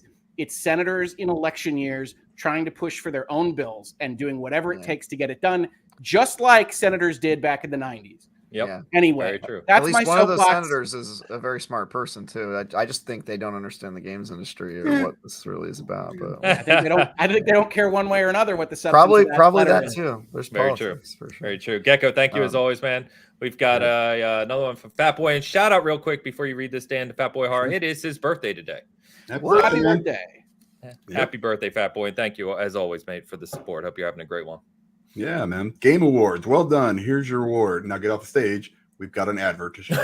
That's if they announced it on the stream, you're up against a couple of people who didn't get it announced at all, except for that one cutaway. Here's 6 awards. Yeah. And who was it? Joseph Ferris, who was like, they were like yelling him off the stage basically as he was trying to give his speech. Like, yeah. Well, did he try to give a speech for best game last year? Yeah. He and they're did like, get to do one. Yeah. But it was like, what did they give, like 30 seconds or something, or 60? And they were like shoving him off the stage. It's like, come on, man. They got a few more trailers to have. You can't let that guy talk too long. That's true. Starts, that's fair. Yeah, that's fair. They were like, game of the year gets 90 seconds, and then it was Joseph. They're like, cut it to 30. Cut it to 30, quick. Nobody mentioned the Oscars. Yeah, right. Oh boy. And Gecko Gamer back again. Yeah, man. With the €5 super chat, E3 is/was also important for devs and publisher to find each other and connect. Yep. And people sorry, switching jobs and finding teams that they wanted to work with and that sort of thing. There's a lot of stuff going on there. And also, Hogue, I wanted to mention this before I forget, but you mentioned the abundance of GameStop employees. I do agree it was a little bit crazy, but here's something crazy. I don't know if you guys know this. GameStop has their own convention. And it's huge. Oh, right. It's in Vegas. It's like this. It's like oops, all GameStop E3 edition. It's pretty crazy, man. Like a sales award, because I know that back in the day, EB had that. It's sort of like a mix. It's kind of like I don't know if I'm getting way too off the games industry here, but it's kind of like Dreamforce. If you guys have ever been to that, which is like I've heard of it. I've never been. Okay. Anyway, it's like a mix of the two. It's like on one hand, it's like a kind of internal stuff. It's kind of like E3. E3 was sort of a mix of like industry and also public facing stuff. But it's like a huge party/conference just for GameStop people, and GameStop people get hella pumped about it every year. I've never worked for GameStop. I just know a lot of people in it, and they're just like, yeah, we're going to the big thing in Vegas this year, and it's like Wolf of Wall Street, but for nerds. It's crazy. Forte in the chat is management of GameStop, so I'm sure I bet you he's been to that, and they do like he talks about it pretty extensively. Everybody gets swag at the end, and See, the one thing I was going to add, I forgot this when you mentioned that the Bethesda booth had alcohol, is I will tell you this: if E3 comes back, if these parties come back, based on the stories, based on what we've seen from the last 18 months, the one thing, just as the corporate lawyer in me, I would change about all these is the actual publisher/employer production and delivery of alcohol. Because what you're seeing in Activision Blizzard, what you're seeing in Riot, what you're seeing in some of these other stories is what most lawyers and HR people know, which is you don't want to be responsible for how people behave when they've got a few drinks in them. And so I think that some of what we're seeing in those stories at a more benign level before the things happen is that you get, we had a keg in the lobby that you could just go get to and that kind of thing. So parties are a little bit different, but I would be willing to bet that after all of this, the games industry takes a look at alcohol production, period. I would, this is a whole separate conversation, but we could definitely talk about like the role of alcohol and party culture in the games industry because it's so young and kind of the culture there. But yeah, that's as somebody who doesn't drink and has been to those parties, I'm like, risk management, y'all. Like this is crazy. And I see a comment here. They're going to find it if they want it. That's true. There is a distinction between providing it to them and not. Yeah, a big one. Yeah. All right, guys. Well, that's I guess we'll see how Summer Game Fest turns out. Jeff said this week that they've got some new things planned compared to last year, and we'll see how it turns out. Obviously, we'll be commenting on it when we know more. But he is an industrious fellow. There is no question. However you feel about him, he does a lot of work. He does a lot of work, and he's really he is, whether you like it or not, like you said, he's driving some things forward, and he's done extremely well for himself. So Canadian who likes work, you can't, you can't fault him for that. Yeah, no doubt. So the other big topic this week, guys, is we finally got this PlayStation Spartacus unveiling, which I don't know, really landed flat for me. Big personally. topic. Yeah. Well, big coverage, I guess. Maybe it's not so much a big topic. But I at least having fun. I wish it were a big topic. And seriously, I sat out there and said, God, I wish Sony had delivered here. And yes, that's the past tense. I agreed with you. They had. And I agree with you because this felt underwhelming, if anything. So high level, and I know most of our I'm gonna have a hot take. Yay. Oh, we haven't even gotten to Halo yet. But I know that most of our listeners know what's going on here. But they unveiled 3 plans, as was leaked a while ago: Essential, Extra, Premium, and you can find kind of all the details of each on the site there. But essentially, this is your. There's nothing really new here. You've got your basic if you want to play online, on PlayStation, and then you get up to your premium, which includes, your PS Plus games as you know them today in that library, as well as some form of the PS Now streaming and downloads that you could have subscribed to separately, combined into one fancy package here. Or that was premium you were just describing? Yeah. These words are ridiculous. So starting out with branding, it's essential, extra, premium, and hey, if we don't stream to you, deluxe instead of premium. These are horrible. It feels like you need a Ubisoft graph just to understand which edition that you want. But yeah, so premium is the one with now slapped on it. Then the only real change that we don't know is Extra has the library of PlayStation 4 and PlayStation 5 games. Correct. And they say up to 400, which is, by the way, a really weird way to describe your own service is up to something, but that's fine. And then 3. Yeah, well, it should be at least Game Pass. I think they started out announcing it was 150 plus games. I think is what they used to say about Game Pass. They say over 100, and they still do. Okay, you still do, even though it's like it's like 400 something. Yeah. They like to under promise. Yes. But yeah, so we don't know the status there. So before we get into any substantive discussion here, I think the one thing I would say is that we don't know. We think that premium is just now slapped on, but they've got some other retro package that we don't know the full library of. We don't know the full library of 4 and 5. And so some of the value proposition there is still hidden. We do know certain things. We know day one games are out. We know the things that they referenced are at least a year old and usually many more years old in terms of the reference to their library. But we don't actually know what it looks like. So yes, that's the thing that jumped out at me at first. You're right. Now I'll stop monopolizing conversation. No, you're fine. You did nail it. So the Essential is just your basic, you get your 2 monthly games and you get to play online. You get cloud storage. Cloud storage still locked behind a pay tier, by the way. Crazy. Which is crazy in 2022. Yeah. Then you get Extra, which adds, as you said, a catalog of up to 400 with an asterisk. PS4 and PS5. Show me where that asterisk leads, by the way, in that press release. They use one single asterisk. Does it not lead anywhere? They use one single asterisk like 4 times. So it's like up to your judgment. It's just judgment calls, yeah. And then premium is what they call the highest, which is what we've already said. You get some PS3 games available via streaming because even they can't figure out how to allow you to download them, which is crazy. Self-processor, good idea. Well, I'll rant about that too, because for God's sakes, there's plenty of emulators that you can download PS3 games on. Like Sony themselves could have simply used an emulator to allow their own audience to download PS3 games. But so much overhead between the PlayStation 5 and the PlayStation 3. Figure it out. It's not my job, hard. Sony. No. Yeah. And then they give you cloud streaming, like we said, the PS Now equivalent, which is PS2, PSP, and PS4 games. And then the last thing, of course, which the leaked ahead of time too, was and the way they worded this too, time-limited game trials will be offered for some games so that you can try before you buy. No games mentioned, by the way. So are there any non-time limited game trials? We call those demos, right? It's a great point. Yeah, by definition, a trial is time limited. I don't know if we needed the time limited qualifier on that. Unless they mean it's only limited. Well, they might mean that you can play this for 5 hours, but you can only do it during this month. Well, it could be. You can play the first level of the game. I mean, that's not necessarily time. Wasn't there one trial or something that was like it took the download time as the start, like when you hit download? Yes, it starts the trial and then it took 4 hours. That's it was a 5 hour trial or something like That's that. amazing. I remember that. I don't remember which game it was. Flight Simulator? I don't remember. I remember Flight Simulator wouldn't have had a trial, would it have? They did. I remember they had story that they flipped the button on the download, and it's like that's uncool, bro. Yeah. Technical term there, but it is uncool, bro. I think that's illegal. That's in legal documents, right? Uncool. Right? It might be. Judges don't footnotes. They love jokes.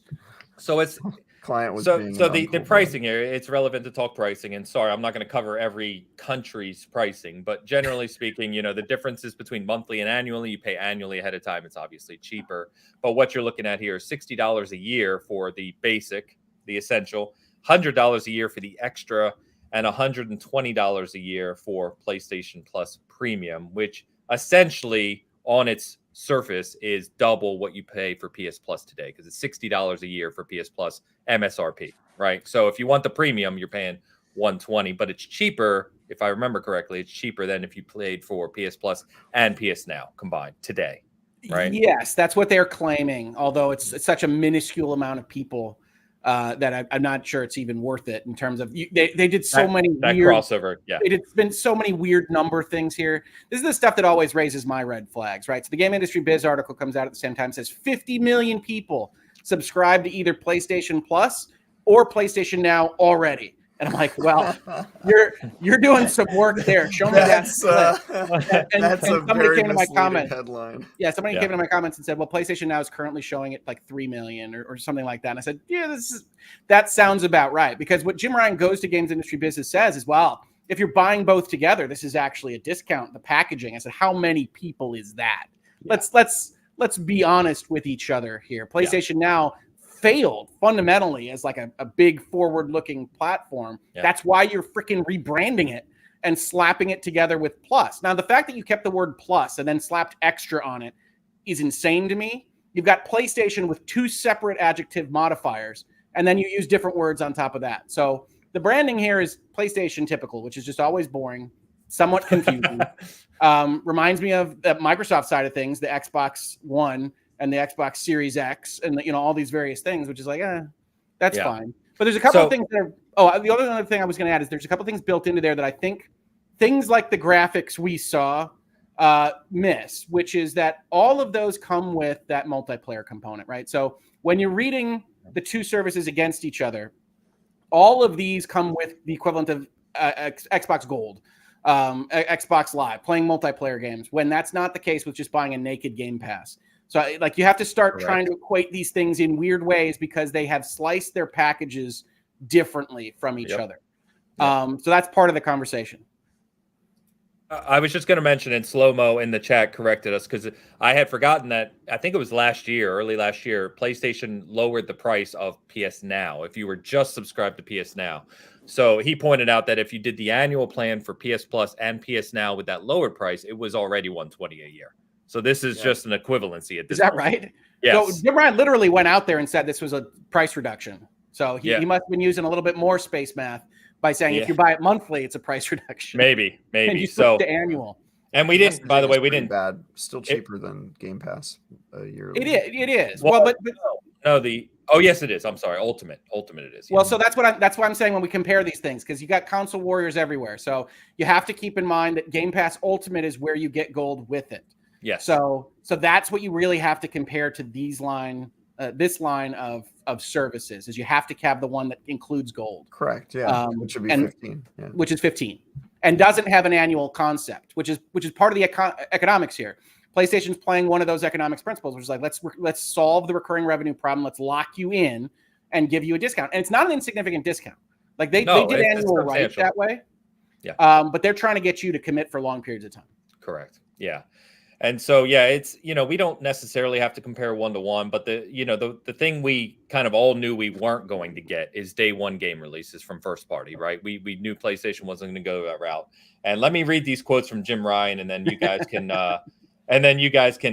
give your spiel, and I'll let you kind of go at what your total thoughts on this. So there's quite a bit here. So let me go, because these quotes were shared by GameIndustry.biz and kind of all over, but I think they're relevant. So, and the wording he uses, man, he must have been a politician at some point. He went to business school. He definitely did. Talk to me about the virtuous cycle, Ames. Yeah, he said, we feel like we are in a good virtuous cycle with the studios, where the investment delivers success, which enables yet more investment, which delivers yet more success.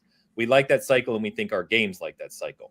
He then continued and said, in terms of putting our own games into this service, or any of our services upon their release, as you well know, this is not a road that we've gone down in the past. It's not a road that we're going to go down with this new service. We feel if we were to do that with the games that we make at PlayStation Studios, that virtuous cycle will be broken. The level of investment that we need to make in our studios would not be possible. And we think the knock-on effect on the quality of the games that we would make would be not something that gamers want. And that's the flag that the Sony console warriors have taken up to march up their various hills. Of course they have. And then he follows that up, which I really enjoyed, because this statement was my favorite one about putting PS games on PC. The way the world is changing so very quickly at the moment, nothing is forever, though. We would have said even 4 years ago that you would see AAA PlayStation IPs being published on PC. Who would have said? I'm sorry. Yeah, right. We started that last year with Horizon Zero Dawn, Days Gone, and now God of War, a hugely polished and accomplished PC version of the game. We've had great critical success and great commercial success, and everybody has made their peace with that happening and is completely at ease with it. Well, no shit, you're making more money. Can you hear them? People had to be stretched for this. They've made their peace with it. They made their peace with making more profit. No, but part of that interview that he gave about PC folks, every time they mention it, they say it's essentially a 2-year window. So it's to try to not offend PlayStation players. Yes. And you could see how they're trying to figure out things behind the scenes and how much friction there clearly is at their internal decision-making bodies. That's true. Yeah. And his very last sentence, which is my favorite of the whole thing. I look back 4 years ago and think nobody would have seen that coming. Come on, Jim. Stop it. You skipped the start of the article where they talk about Sony being at the forefront of all the subscription services. I'm like, okay. To be fair, PlayStation isn't the only one that delays their PC releases, and the reason other companies do it is because the PC community steals your game quite often. And like Rockstar has had that as their policy. They release on console and then PC way later, because they have been completely honest that like people on PC, like the vast majority of them apparently are just pirating the game. So it's, it makes sense. I think I don't begrudge Sony for doing that, especially as a platform holder, but I don't begrudge it to them. I think it's interesting that they both are saying they're doing these things and also want kudos for doing what I consider to be the obvious thing. Yeah. That's ridiculous for sure. By the way, I don't know if you were going to quote it, Ains, but like towards the end of his conversation points, he actually espouses the value of live services against day one subscription releases, which I think is a worthy topic. No, I didn't put that in my notes. I don't have it in front of me. Okay. I don't have it up either. I can pull it up. It's like the last paragraph where he basically says, when you engage with live services games, when you play those kinds of games, it's like being a subscriber to something anyway. And so he really starts to say, he's not great at hiding as much as like Phil is what the backroom discussions are. Correct. So you can figure out what all the board meetings were for the last quarter at Sony when you read one of those articles from him, and you get that's why we announced 10 live services games. That's why we bought Bungie. That's why we're focused on why we bought Haven. That's why we're focused on these things, is we're not going to compete on that level. He gives a lot of bupkis about what investment means to games, which can work in either model. So just disregard that, Sony fanboys. That doesn't make me a Game Pass shill. It just means that either model can work if you set the pricing and the markets right. But you get to the end there and you see, okay, Sony's plan is a bunch of Destinies at various levels. That's obviously the highest level of this kind of service. And they see that as competitive with what Xbox is doing. And I will also tell you behind the scenes that what comes across to me is that they truly don't believe that Xbox can sustain it. They truly believe that it is subsidized by the income that company makes from other sources, and that they are throwing it all at a price that's too low to actually make the returns on investment that Sony needs to survive and justify itself to its shareholders or its board members or whomever. And that comes across in this interview. It comes across in the last 4, where you get this kind of disbelief that can actually work. And Sure. Sony is being dragged across into a subscription service model because they want to have that box to check. But to me, you look at this offering, and it is the bare minimum, the literal bare minimum that they could put together to say, we've got a subscription service too. That's what I see them doing. And it's not the direction I would have gone with them. I think you've heard me say before, Sony has to get weird. Sony can't money cannon against Microsoft. Sony can't do these various things. Sony has brilliant developers making great games. They need to figure out other ways to leverage that. And I have to be honest, even knowing that there wouldn't be day one games, even knowing that this was being undersold to some extent, I was disappointed in what they put together. I don't think that they sold it very well. And what I see from Jim Ryan and what I see from the board to some extent is backwards thinking and ill preparedness for the future that awaits them. Now, they're trying with live services, and I hope they do, because I like Sony and I've liked them since the 90s. But I am concerned that they are going too slowly, and they are going ineffectively against what is quickly becoming a gorilla in the room. Well, here's real quick, go ahead, Dan. Because and John literally just pointed out, I was going to say this. There's a third party element that we don't talk about. Everybody talks about these first party day and date games, right? Mm-hmm. Let's go back. Since Game Pass release, we've had Sea of Thieves, State of Decay 2, Halo, Gears, Horizon, Forza. Nothing. The biggest ones for me have always been those third party ones. MLB, The Show last year and this year. Which Outriders to a certain extent. That's there's and PlayStation just released, I think it was Shadow Warrior 3 on PlayStation now. They don't even comment on this. That's a possibility, and that's what I need to see from both of these places to get my money in the subscription. Well, their problem is a response to this. And the way Sony has always worked is best-in-class first-party games with really good third-party exclusives or other things that they pay for to carry between those two markers. They know for a fact that they are losing significant third-party exclusive possibilities from the last 18 months of Microsoft's operation. Huge, huge, huge deal. And they're not responding to it, realistically. They can't cover for Starfield. If you imagine what Sony's release schedule looks like for this last year without Ghostwire and without, I want to say Bullet Hell. That's not right. Help me. Time traveling Bethesda Returnal. Game. Deathloop. Thank you. Bullet Hell. Deathloop and Ghostwire, then it becomes far more apparent what is going to happen to them. And that's if they miss on a single first-party game, which they will, then they're in serious dire straits for that quarter or that half year. And they need to recognize that they have lost a lot of that safety net of having great relationships, having the biggest hardware base, having all these things that they could use with Activision and Bethesda, and potentially more. Microsoft, when they get this deal through, doesn't have to stop. And this is part of this story. That's why I'm saying they have to get weird. I don't love the Haven acquisition because they haven't released anything yet, but I also understand it. And this was a chance for them to get in some kind of competitive stance, offering something different than Xbox. What could you have done? Every PlayStation VR 2 game comes out on the service. Like announce something that Microsoft can't match. Do something weird. I think that's is that what you're alluding to, Dan? Is you want to see, if we're not going to get first party day and date, right, let's take more of this investment money that your fan base or customers are giving you. Potentially, we'll see. I mean, the pricing is not a lot different, so I don't know what that's going to be. But you want to see that invested in third-party deals that bring day and date. They're already doing that with other games. They're already signing exclusive deals. And some of them are mostly with Square Enix, but it's still you can still pull that kind of stuff. If Final Fantasy 14 were to release on this service, which I'm just going to really quick say this, it's all trash. Whatever they're putting out here is just. I'm loving Travis's face throughout all this, but he's biding. For people that can't view this, you audio listeners, he's biding his time. You know that scene in Phantom Menace? Yeah, it's going to be. Darth Maul is walking back and forth in front of the force field. It's Travis right now. We're talking like Sony is some kind of poor company that they're not making like billions of dollars, every year on and it's not like it's going down.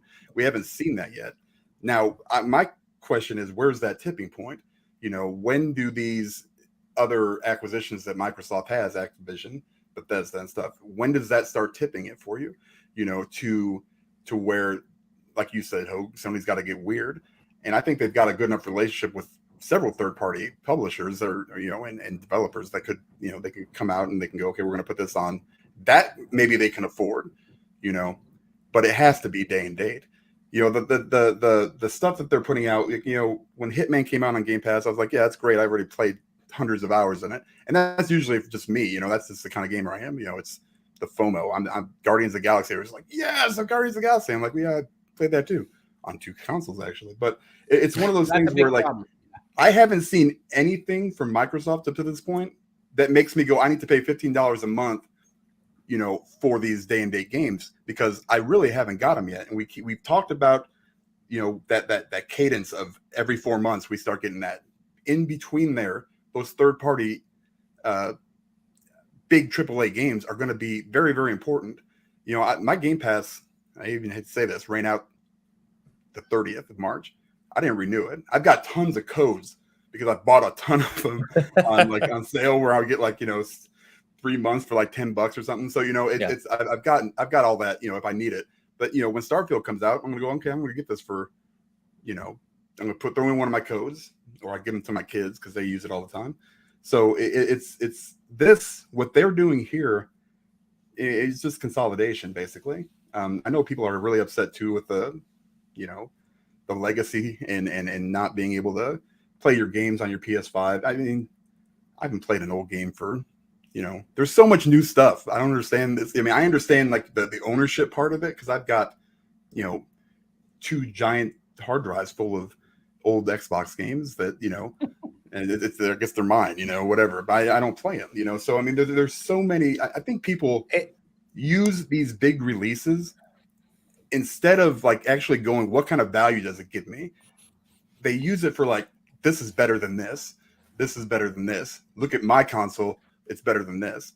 Really, I challenge you guys, just go in there and go how much do I actually use it? And you guys might, but some people probably don't. And it's not this PlayStation crap that they just came out with. I've got 2 years of codes for, PSN, because I got them for $25. So that, I'm good on that for a couple more years, and that's fine. I don't play online either. So that's another big thing. So I think it's all subjective, right? Anything that you're going to get. Of course, subjective. Value is subjective, straight up. Yeah.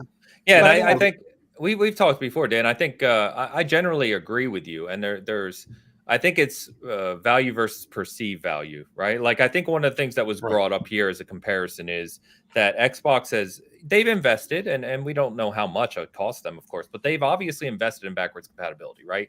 And they've given their players in that ecosystem the ability to play their original Xbox and 360 games and Xbox One games on Series X, whether you have the disc or you bought it digitally. And you can do that all for free.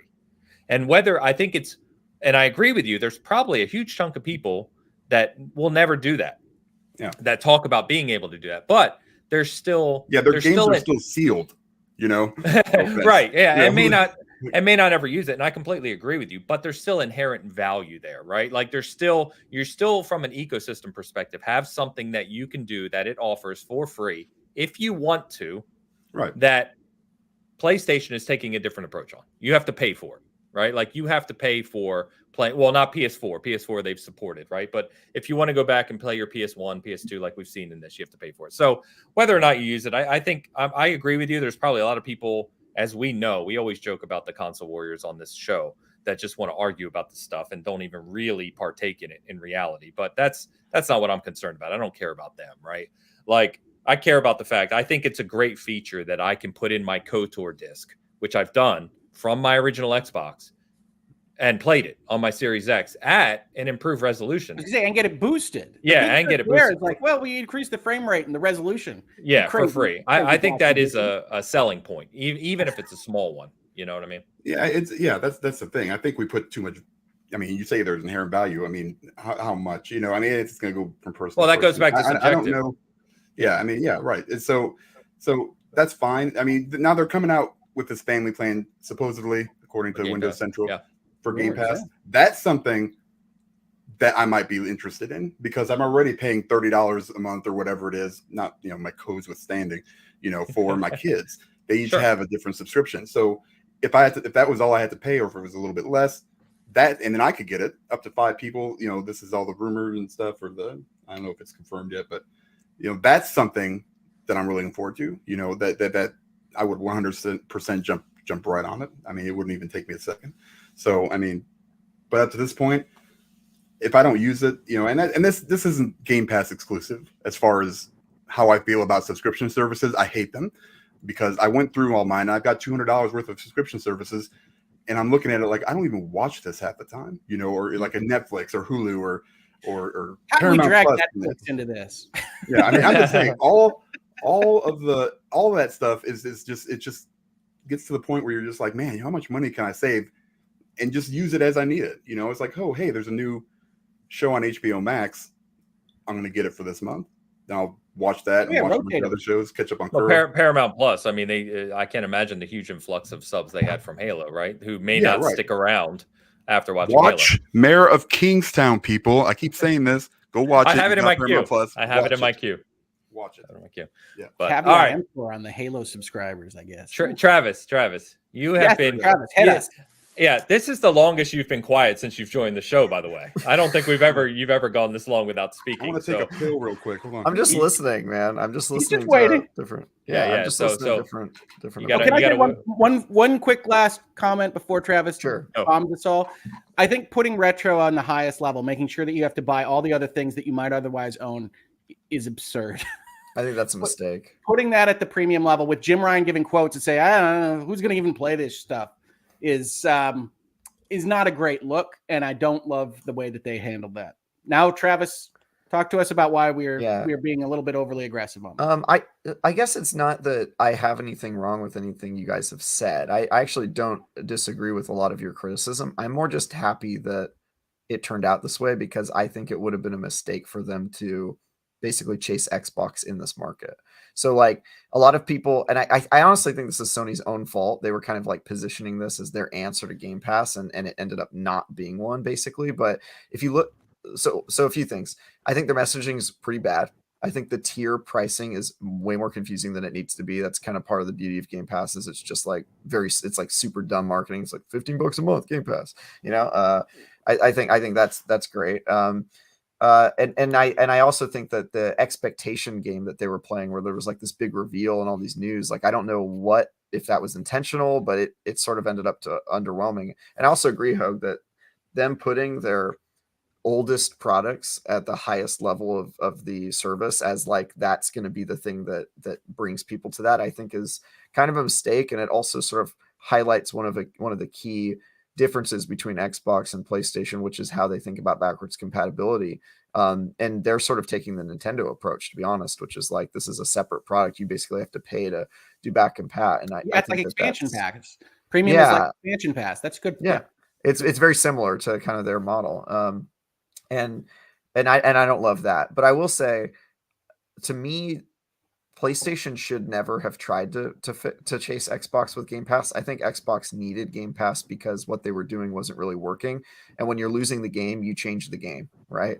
So that was their method. They were losing, and they were like, all right, well, if we're losing it at a basketball, we're going to play chess. We're going to That's exactly what happened. Yeah. And it worked. To their credit, they carved their corner of the market. And I think that, 25 million subscribers is nothing to sneeze at. That's huge for a monthly premium service that you can't buy annually. These are people every month that are saying yes every month. To Dan's point, sometimes not, but I think their plan is to keep that ball rolling with all these acquisitions and make it so that you basically can never leave. It's like Netflix. It's like you could leave, but how many people actually bother to turn it off? You keep bringing up Netflix. I talked all about Netflix because my method is to roll a year without it and then buy it for 1 month and watch whatever they watch everything. That's a brilliant idea. I don't think you're the majority though, Hogue. But here's the thing. I don't know. When they keep jacking up the prices and they keep having their content removed to other services, I think they're talking about tipping points.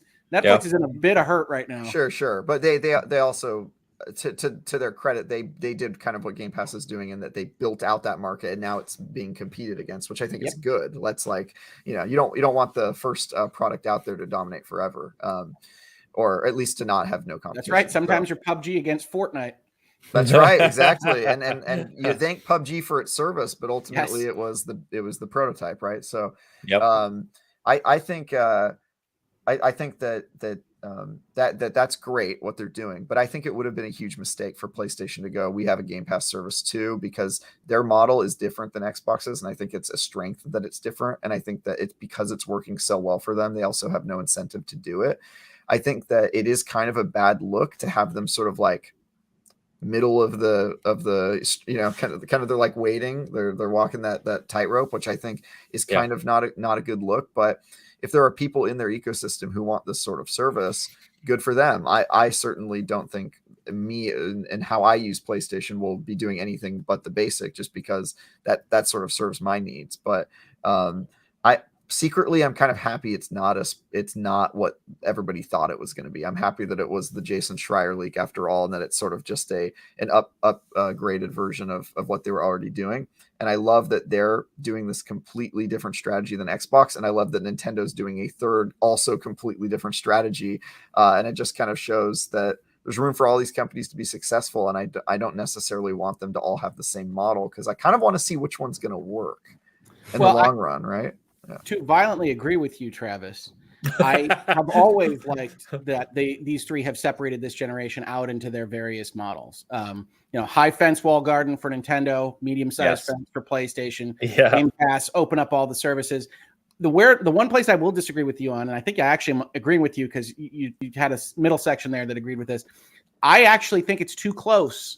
I think it's too close to a very weak sauce Game Pass that creates a kind of negative energy around it that I look at it. I mean, there's a reason GameSpot went out with a graphic. There's a reason IGN went out with a graphic. There's a reason all these places say Game Pass versus Spartacus, which is still PlayStation Plus, is because that's how it reads. To me, if you're going to offer this kind of middling effort here, you should be framing it differently. And this is just packaging. But, okay, we're going to have PlayStation Plus, but you can strap libraries onto it. We're going to do different things than that just look like a Game Pass, but just weaker. And I think they get too close to the sun on this stuff, because it just looks like a terrible Game Pass to me. Yeah. And I agree. Own it. Yeah. Have your middle fenced high walled garden. Don't try to compete with this if this is what competition looks like for you. Yeah, so I 100% agree with that as well, Hogue, that like they sort of maybe shouldn't have done this. But I guess my expectation was that, when Spartacus was announced, they're going full Game Pass competitor. And I sort of found myself relieved that they were just doing this, right? Like, obviously, the optics are terrible. And as I said before, the messaging across the board has been terrible. From the launch to the announcement to the fact that they kind of set this up as a Game Pass competitor and then backed away from that. Like, all parts of it were bad. But I'm just ultimately, when I saw what they were offering, I was like, oh, thank God it's not Game Pass. They're still going to be the premium walled garden. Thank God. It's bad because it almost feels like they don't believe in it as they announce it. Right. The interview is kind of like, who's going to play retro games? Who needs PlayStation 3 streaming? And we've got kind of a library here if you're interested. Like, it's all this kind of. You know what's funny is all of the console owners seem to feel that way about back compat. Like, even Phil Spencer, he goes, yeah, people like back compat, but like, who actually plays that? And then he also says that like the stats show that people don't really use it that much, but they just like it. They like to feel it, Well, and there's a value in goodwill in marketing. It's essentially a marketing spend that you feel like they care about you. You feel like they care about archiving games. You feel like they are fans, right? There's a reason Phil Spencer wears leather jackets with logo T-shirts around. He is not that guy in business room settings, okay? He might be a fan of games, but he's going and crushing Bobby Kotick on the phone for the $1 share price. I mean, this is a real CEO, but he wants to project these things. And Xbox, exactly as you said, Travis, was getting its freaking butt kicked and said, we're not going to play plastic boxes under TVs anymore. You know what we've got? We've got a war chest. So let's start aiming money cannons and see what we can build. Yeah, well, they have the infrastructure to do it as well. By the way, I violently agree with you as the quote of the week. And there's way too much agreement on this episode between the four of us. I know, I'm surprised. I don't like it one bit. Well, look, we're going to get into Halo. Okay, we'll get into Halo. Well, no, I actually think we're going to agree more than last week on Halo too. So we'll see. We'll see. We got a super chat from Mr. Rand Outdoor. Good to see you Rand, here $10, today, Rand. Man.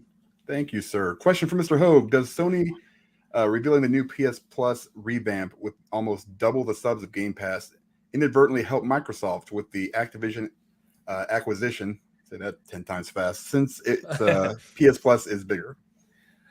Okay, so I could do a 45-minute answer to this. We're going to try to keep it to a couple minute answer here. The answer is probably no in short form. There's a couple things happening here. First of all, 50 million PlayStation Plus subscribers doesn't matter as compared to what would be a market for subscription services for a library of video games. That is distinct from the multiplayer market. So PlayStation Plus versus Gold is how those numbers would look together. That's not what the FTC is likely to be concerned about with this deal. If they were to be concerned about this deal, and it's not going to be based on a senator's letter, it's not going to be based on all this other stuff that you see flying around, it would probably be on Xbox trying to kill a nascent competitor in the subscription service library gaming kind of concept, that market specifically. So at that point, you're looking at PlayStation Plus Extra at minimum. And we have absolutely no idea what the uptake on that is. And in fact, the FTC could say, well, there's competitors. It's a naturally forming market, so we shouldn't step into this deal. They could instead say, Sony's trying to get in, and this purchase was specifically to kill what Dan wants, a negotiation in an open market for that Call of Duty game on either service. That these purchases that we've seen for the last 18 months was knowing Spartacus was out there, which Microsoft basically admitted since they announced it before Sony in one of their own press conferences. And then the FTC, if they were so inclined, and it's a political body, and I talk about this on Virtually God, and I've talked about it here a bunch, if they were so inclined to find a reason to get involved in this deal, they could say, Sony's trying to get into this market, and Microsoft is spending $70 billion to make sure that that can't happen. And so that's when you can raise eyebrows if they are already inclined to that. So I think their announcement of this could potentially be read either way. I'm sorry, I can't give a better answer than that. It's a very lawyer answer.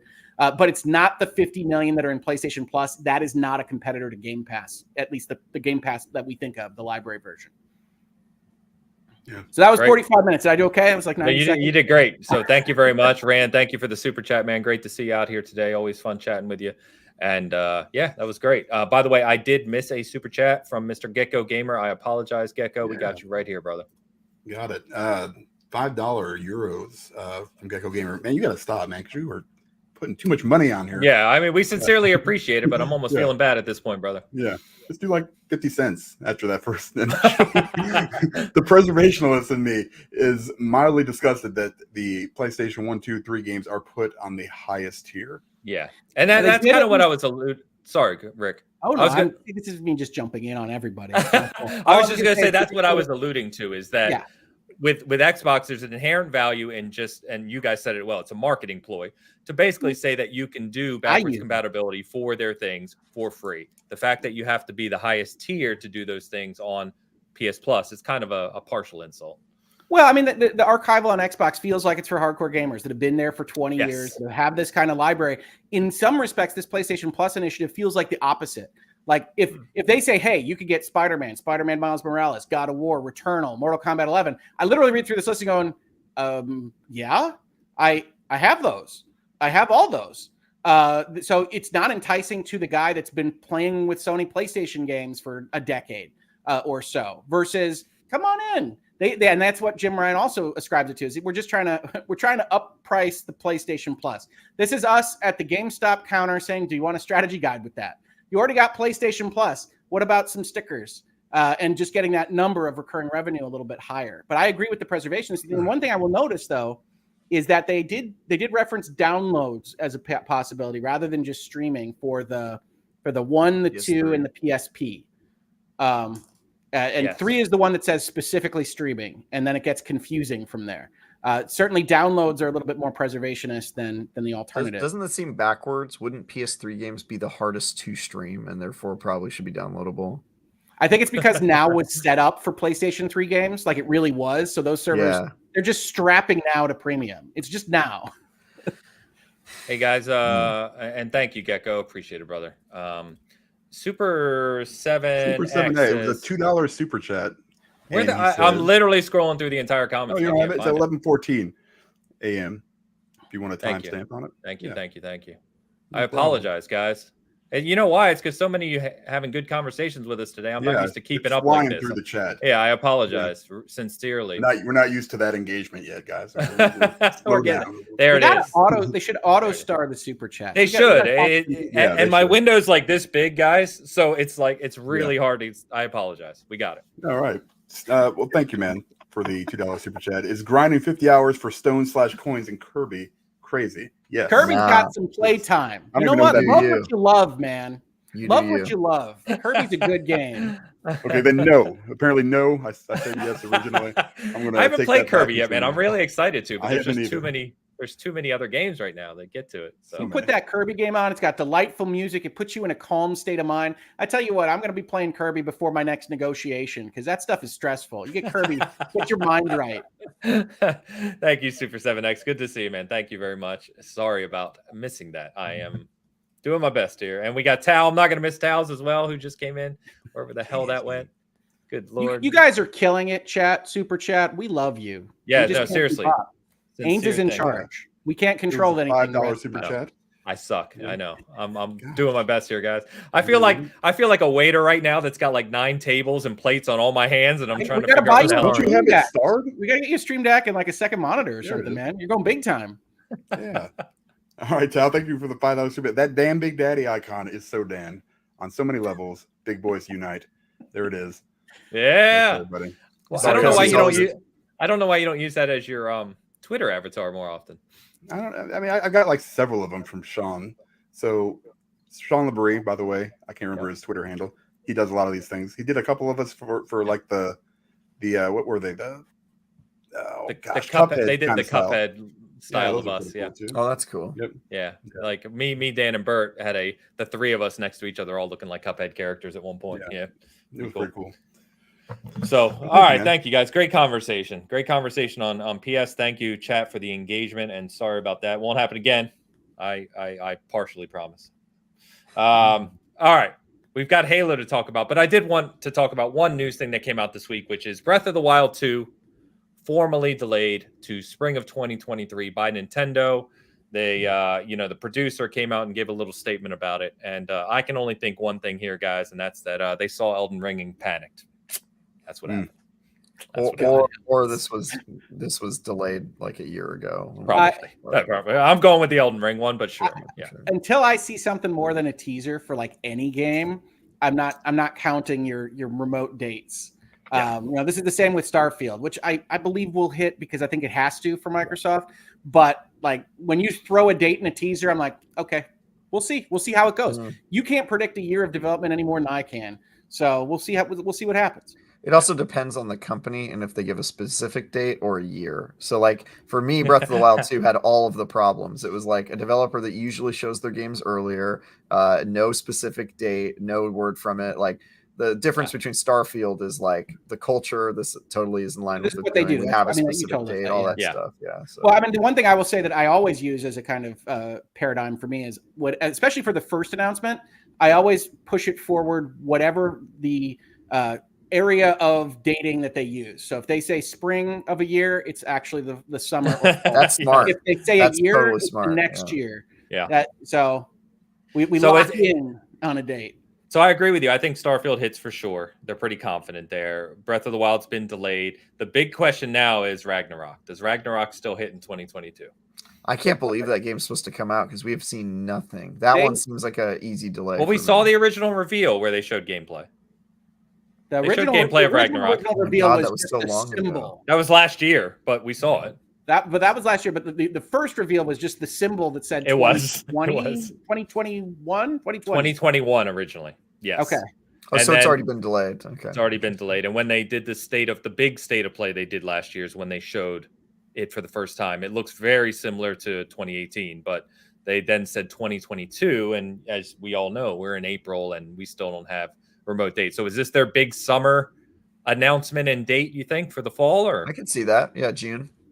I think that's the plan. E3 window. Yeah. I think they're reserving it, right? Like when they announced Horizon, they said at first they said it was going to be like a launch window game. Then they said holiday, and it's like, yeah, all right. It's just like the Hogwarts Legacy. It's like it's going to be holiday. It's like, oh, okay. I'm going to assume it's Valentine's Day, as I've said before, because that's the kind of thing that happens. Yeah. So I think Ragnarok has a chance. But what really bothers me as a JRPG fan is that Square hasn't bothered to date Final Fantasy 16, and usually I need 3 years from the date they first give. But they might be trying something new, which is great. That would be fine with me, except that in my head, I'm like, that first date is a lie. It is a lie, and you won't even date it. Good Lord. Yeah, I'm excited for Maybe that. they've learned from the past, and they're that's the hope. Not that's give you the a hope. date. Yeah. I didn't like the look of 15 from the get-go. Like when I first, in fact, 13 versus. Correct me if I'm wrong. Wasn't Final Fantasy 15 shown at Xbox's E3 for the first time? Yeah, I think so. Oh God. 2018? You mean 15 or 13 versus? No, 15. 15. I think because I swear I might have been in the audience at their press conference at E3 when that was shown. But anyway, my point being, I didn't from the very outset. I was like, no, I don't like that at all. Like the style. That's of the it trailer that collapses the 13 versus into the 15, right? Like that's what happened behind the scenes.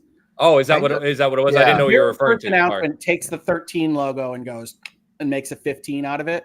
Yeah, I ended up liking 15. 15 is greater than the sum of its parts, but it's got a lot wrong with it. 16, I like from what they showed, that original unveil. I like that looked more Final Fantasy to me than 15 did. But I hate Luminous. I think that engine is a mistake.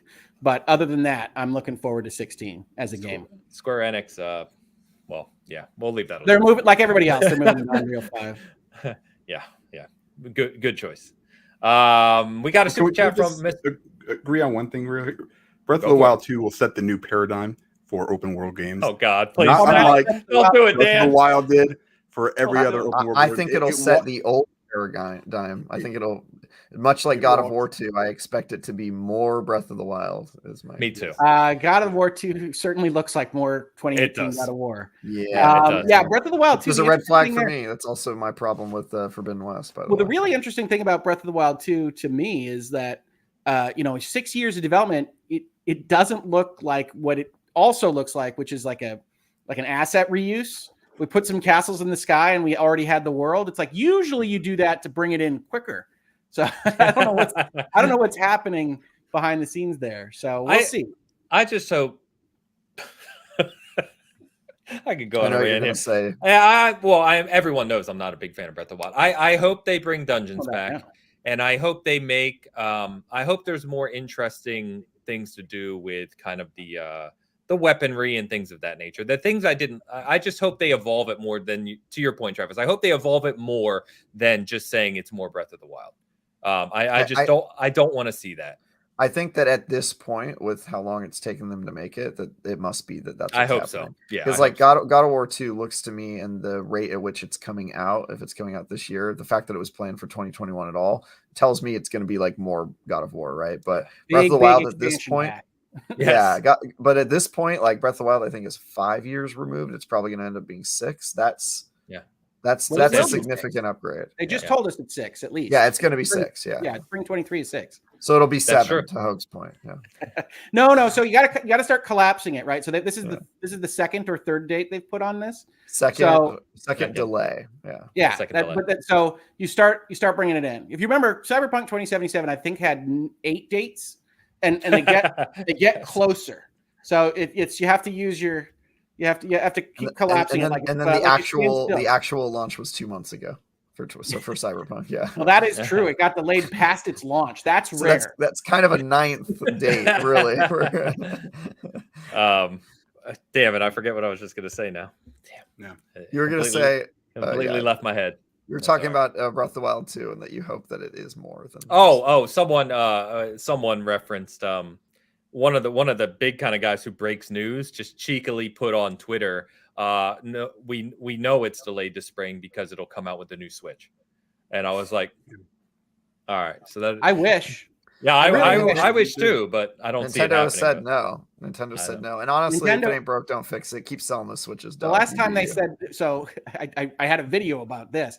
They said absolutely no updates to the hardware 4 months before the OLED was announced. Yep. So it's like trust them until it don't trust them. Is that a hardware update? Yes. An OLED screen at a different size.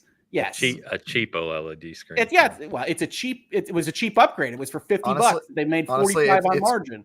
I will tell you this. If you're not on the new Switch, it is worth it just for the stand. That's all I have to say. Well, that's okay. So that's the other thing, right? Okay, so you made a ridiculous stand before, and it's like, yes, that's the stand that I expected when I bought the thing. Correct. Thanks. Yeah. Lessons learned. Learned. Yeah, exactly. All right, we got real Joy-Cons that work, and I'll be happier with you, Nintendo. Yeah. Yes to all.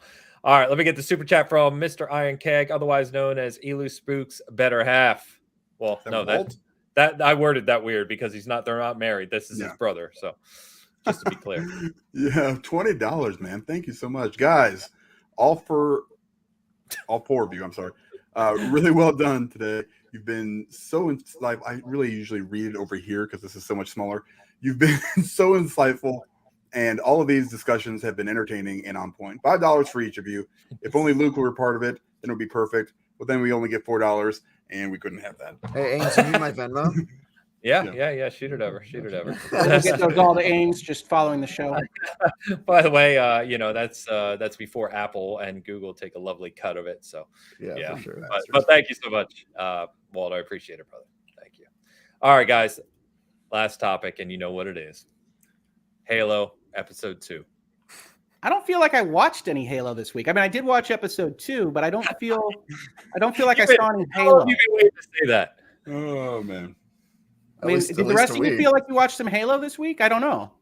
I did not watch the show this week, so I'm going. It's a couple weeks old in my brain. Look at that technicality right there. I didn't watch anything this week. I'm going to say this. I'm going to start with Travis watched the first 2 episodes previously, and he told us a couple weeks ago that when we were discussing it, that Episode 2 was. Yes, he polluted our brainscapes. That's true. Yeah, and so I'm going to sit back because I know I didn't love it either, but I know you guys seem to be more harsh on it for probably good reason. I understand, but you guys go first. I'll wait to give my piece at the end. Yeah, well, you know what? I'll just say mine's pretty simple. With everything else that I can watch, even on Paramount Plus, but on anywhere else, there are so many other shows that are so much better written, so much better. Just everything. Everything is better. And it was just the most boring episode I've seen of really anything up until, probably within the past 3 or 4 months. I mean, I was just like, jib, Dan.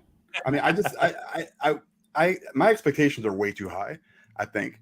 But, when something's in production for 9 years and I wish people would stop. I gotta say, let me stop you. I wish people would stop. Well, I mean, listen. I've seen shows come out for like that have like a 1 or 2 year production. Hold on, that are not. This show is not. It's a misnomer. This show has not been 9 years. Period. It started. Wait a minute. Dan's point that I really liked, I think it was in DMs. I think it was Dan's. Was this is the script they went with? This is the production they meant. 273. The show has not been in production for 9 years. They literally, people are saying that to make it sound worse. That's when it's true. 343 Microsoft first mentioned that they're going to start looking at creating a Halo show. There's been different showrunners, different services, et cetera, et cetera, et cetera. This show, whether or not this show is in production, they certainly had more than 9 years to think about what Halo would look like as a show. I'm agreeing with you. You can definitely feel the growing pains, right? It's got the Showtime Presents on the front for Paramount Plus, and then what in the world is with the hard commercial breaks on a streaming show? I mean, it feels weird. They do full on, I don't. The end of the act. Only if you're the cheap Paramount Plus subscriber. It's not. I have not had one ad. Yes, you do. Go back and watch. I've watched both episodes twice. I'm not trying. You just glossed over them. My stream was not different than yours. They do hard commercial breaks at the end of acts. Not for commercials. Yeah. What he's saying is that they do cuts aims to leave space for commercials that aren't there, which is like an outdated like form of filming of like television production. Oh, you're talking about when it cuts to the next. Yeah, it does clear like a full ad here and then picks up where it was going. I didn't mean I'm watching commercials. Yeah, I meant that it feels very weird in a streaming environment to have that. It's an old school type of television. And you saw that in the front of episode 2 that they did a full on previously on Halo. I'm like, it's a streaming service. What are we doing? That actually does exist in some streaming services. Usually Netflix with services that have a button that said "I've just watched the last one." Sure. Paramount Plus being what it is, I guess. But I'm like, that was 2 minutes off the top. I'm like, well, that's 2 minutes I don't have back. Well, they allow you to skip them. Like I don't have mind a skip button on my Paramount I don't mind recaps, but no, Paramount Plus does not allow you to skip. No. Paramount Plus. So that's your first winning condition is Paramount Plus. So anyway, I don't know if this is. I'm watching it on Amazon Prime. Is that not? Am I not supposed to be able to do that? You must be watching it with an Amazon Prime channel of Paramount Plus. Yeah, right? I see. Okay. Yep.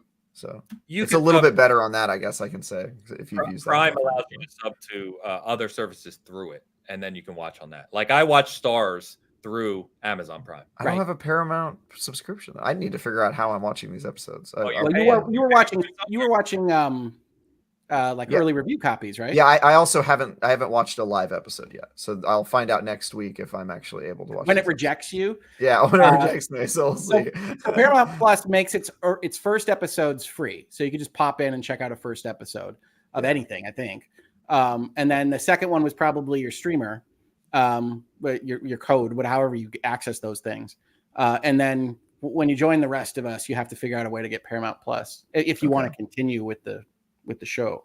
I do, man. I'm gonna crawl up on that cross. I'm gonna. All right. I want to chat. Just a lot of opinions already in chat. Chat, just simple thumbs up or thumbs down for episode 2. That's all I want to see now. Yeah, you can put those in super chat if you want. That's totally fine. Thumbs up, thumbs down, either way. Another $20 for the group. Yeah, we'll take for the direction there. But no. So, I mean, look. I came out last week and said, I don't like the first episode. I didn't think it was strong. I thought it was paced poorly. I had a bunch of problems with it. This episode was materially worse. And that's you're going the wrong direction. You've got weird covenant scenes with a weird lady that doesn't make any sense to me at all. And again, I don't bring to the party what Ains brings to the party. I don't bring to the party what other people that are really into the lore brings to the party, but it doesn't make any sense to me at all. It's got gratuitous random half nudity in it. What was that? It seems like a Showtime vestige. I don't know. God. We're not complaining about nudity, are we? Come on now. Did it not I don't know why it's place? necessary in that context. I always complain about gratuitous whatever, whether it's violence or sex or language or plot points or writing. You want me to talk about the gratuity of the exposition? I'm happy to do that. What the hell was happening in the rubble? Why did we spend the episode there? What were they thinking when they put that family together in there? Why did Master Chief keep his helmet off the entire time? What is happening in this show? None of it feels like Halo. And I'll point to the biggest culprit because I forgot to mention it last week, which is that the music is god-awful. I have no idea who they got to score this. I'm not paying attention to the credits of this kind of thing, and I'm not trying to disparage this person's work because it might work in a different context. But it is not Halo, which has a very specific atmospheric and soundscape that goes with it conceptually. And this is science fiction warbles that you would hear on Defiance or Star Trek or Andromeda or anything else. And it just takes so much of it away. And finally, I will say Reach is god-awful. Reach is terrible. Reach is everyone acting as if they are having a small bit of sleeping gas put onto the set so that they can talk as quietly as possible during what is supposed to be an apocalyptic extinction-level war. And you compare that to other war rooms that you've seen in science fiction media, for instance, like The Expanse, and you can see a marked difference in quality. You know that you don't need millions and millions of dollars to get that direction right, to get that acting right. And instead it feels like a sleepaway camp where everybody's just this side of sleeping away. That's Halo episode 2 to me. And I haven't even gotten into random clones yet. So I don't know. I couldn't really tell how you think about it from that, Rick, but tell us how you really feel. Dan's best example to me is even if it were a 5 or a 6 and not a 2 or something that I want to put on it, time is the limited reactant. Time is the resource that so many of us don't have. And there are so many things that are better ways to spend your time than watching this. It is almost incalculable. Yeah, I mean, he's not wrong. I think that's the problem. There's so much content out there. And I have a hard time thinking that this is one of the best things anybody's ever seen. Even if you're like the biggest diehard Halo fan, you got to be like questioning like some of this direction and just kind of going, yeah, maybe not. I mean, I still like it, but So I can speak to that, Dan. I can speak to that. Yeah. By the way, we got more thumbs up in the chat than I was expecting. Yeah, you That's did. because our audience is weird sometimes. Maybe we've Sorry, I gotten missed so them. They far didn't come through with it. super chats. So, Yeah. so here's the thing, and I talked to some of these guys actually yesterday in chat about this. So I think I said last week that I would have gave the first episode a 7. Didn't love it to death, but it was okay. I can deal with it. And everyone knows how big of a Halo nerd I am. This episode rubbed me the wrong way a little bit. And if I had to put a number on it, I'm coming down maybe to the 5 range. The thing, I can deal with differences from the show to the game. I can deal with a new story arc. I can deal with a lot of things for the Halo show and what it should be. The two things that really got me about this episode, and again, I do want to point out, we're not able to look at this season holistically. Goes without saying, right? So we can't see how this is going to end up in the big picture. So all we can do is talk about episode to episode, which is obviously what we're doing. And there's hopefully, I think we all hope they're driving to something better. But what really jumped out to me about this episode were two things. One, the writing's just not good. It's just not. And I think many of us agree there. It's very, Elu has ranted about it in chat, but it's a exposition dump. You said the same thing, Rick. It's just like, make this point, make this point, make this point. And there's no nuance. There's no depth to what they're kind of looking to achieve. That annoys me. The biggest thing for me, though, is that Halo at its core is about Chief. Chief is the reason people like me love Halo for what it is. He is an icon. He means a lot to a lot of people. And he's one of those characters that's bigger than life, right? There's characters in movies, there's characters in games that people identify with, associate with, adore, cherish, hold on a pedestal, whatever phrase you want to use here. Chief is one of those. And he's that for me. And while I loved Halo 4, I loved Infinite, and I love what they're doing in general in the games in terms of showing the human side of Chief. Because let's be honest, for the first Bungie games, he was a robot. I mean, he just was a super soldier, and that's all he was. And they've done a big damn hero. He's not a robot like the robot that they're putting in the show. Fair. Yeah, correct. But they've done a good job of beginning to show the humanization, the human side of Chief in the games, I think, well. Just enough, right? He says more, but just enough.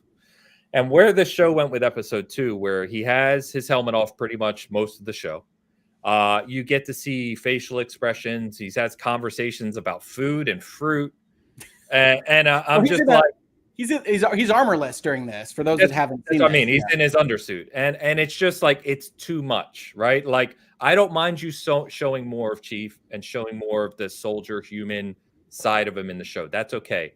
There is a line though, and at some point, that line, when you start to cross it, is you start to damage how we view Chief.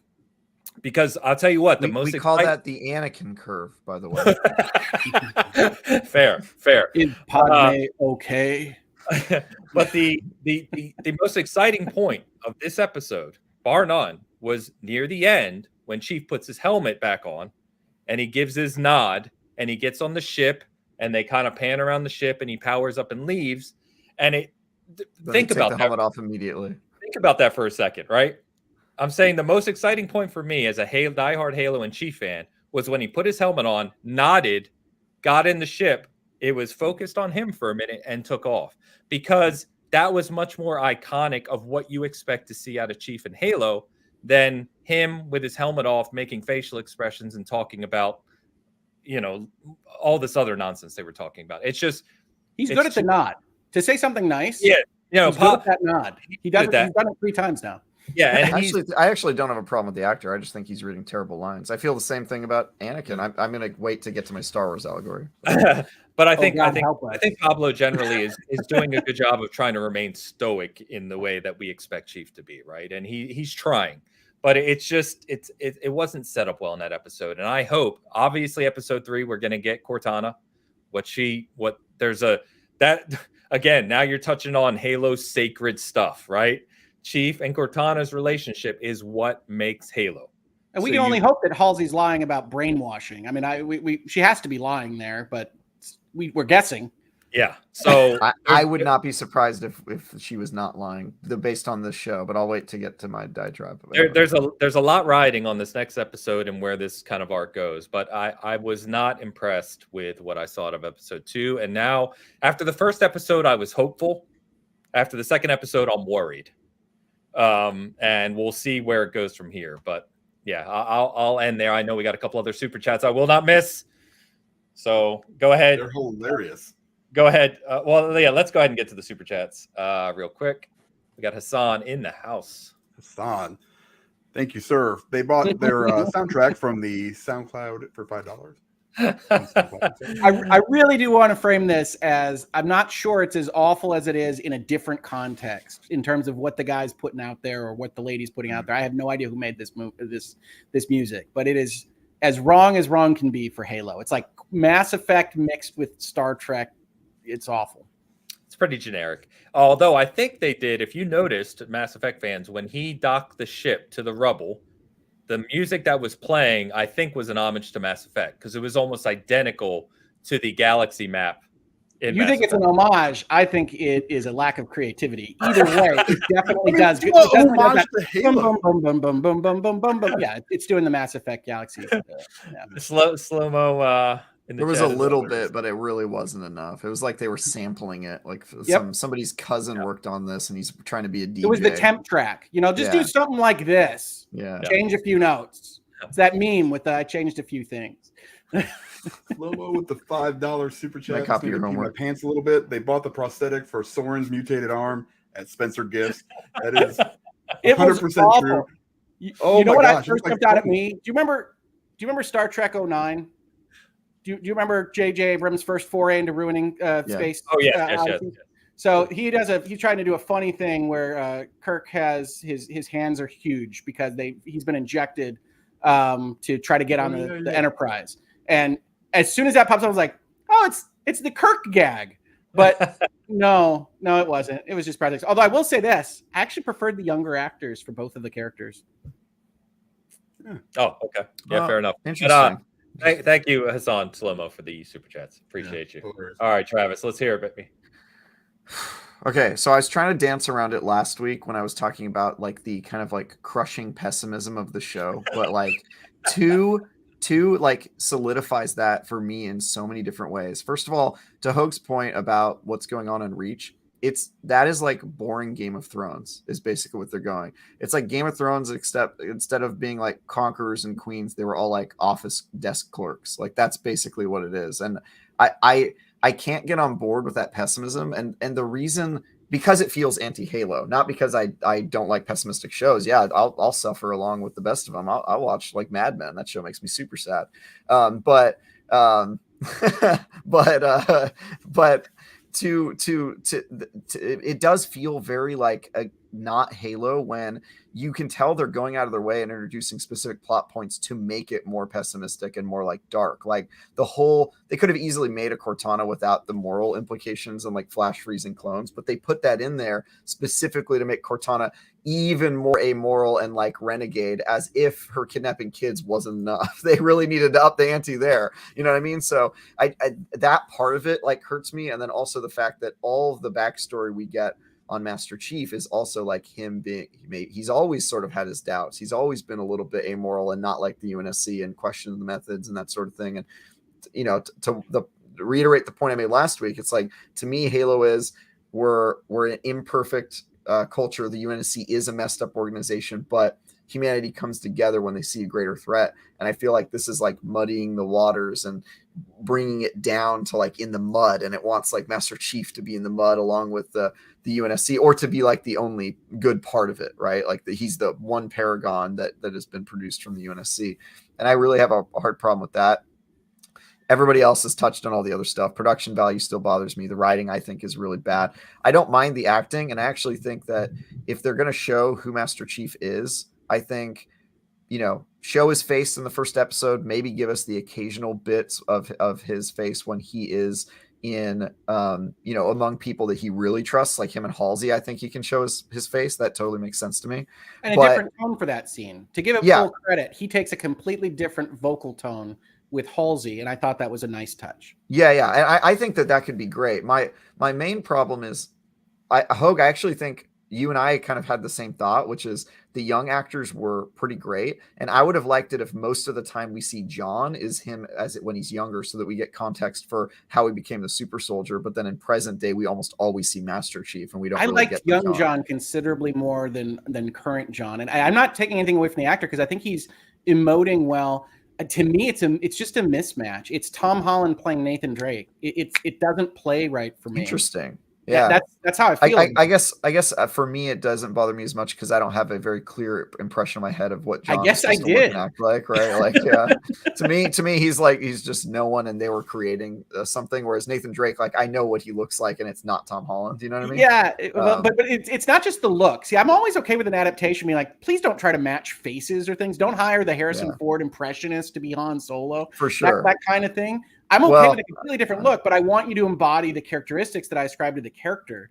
And part of this is the writing. Part of this is mostly we've seen John doing things that I'm not used to thinking about him doing at all. So now I want to talk about the Anakin curve, because this is a problem that you deal with in Star Wars, which is like the more you see of something, the less you want to see of it. You know what I mean? Like the more you see of John, the less you want to see of the Master Chief. The reason that I know that exists is because the more we saw of Anakin in the prequels, the less we liked Darth Vader in the new ones. Now that we had context for what a whiny little like peach eating, bad at romance incel he was. Like all of that stuff. Natalie it was Portman. Just come on now. Yeah, like all that. Like you don't want to see it. And actually, a lot of people experience that exact same problem in the same franchise with Boba Fett and the Book of Boba Fett, where like the more you see him without the helmet, just being like a shirtless, this is writing. Clone. See, to me, I agree with you,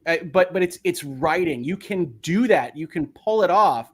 But yeah, in my brain, as I think about you describing this, Darth Vader is a separate character from Anakin Skywalker, like entirely. Like I just don't cross that bridge to say that kid is that person. But if I told you, hey, we've got this really killer character who's super well written and everybody's afraid of him, what should we do with him next? The last thing you'd say is, I want to see him as a 9-year-old boy. And like that to me is like, Lucas. All right. So I don't want to go too far onto this. Because we're going to get into Star Wars real quick. But the concept of corrupted innocence can work really well. It just it didn't work well there.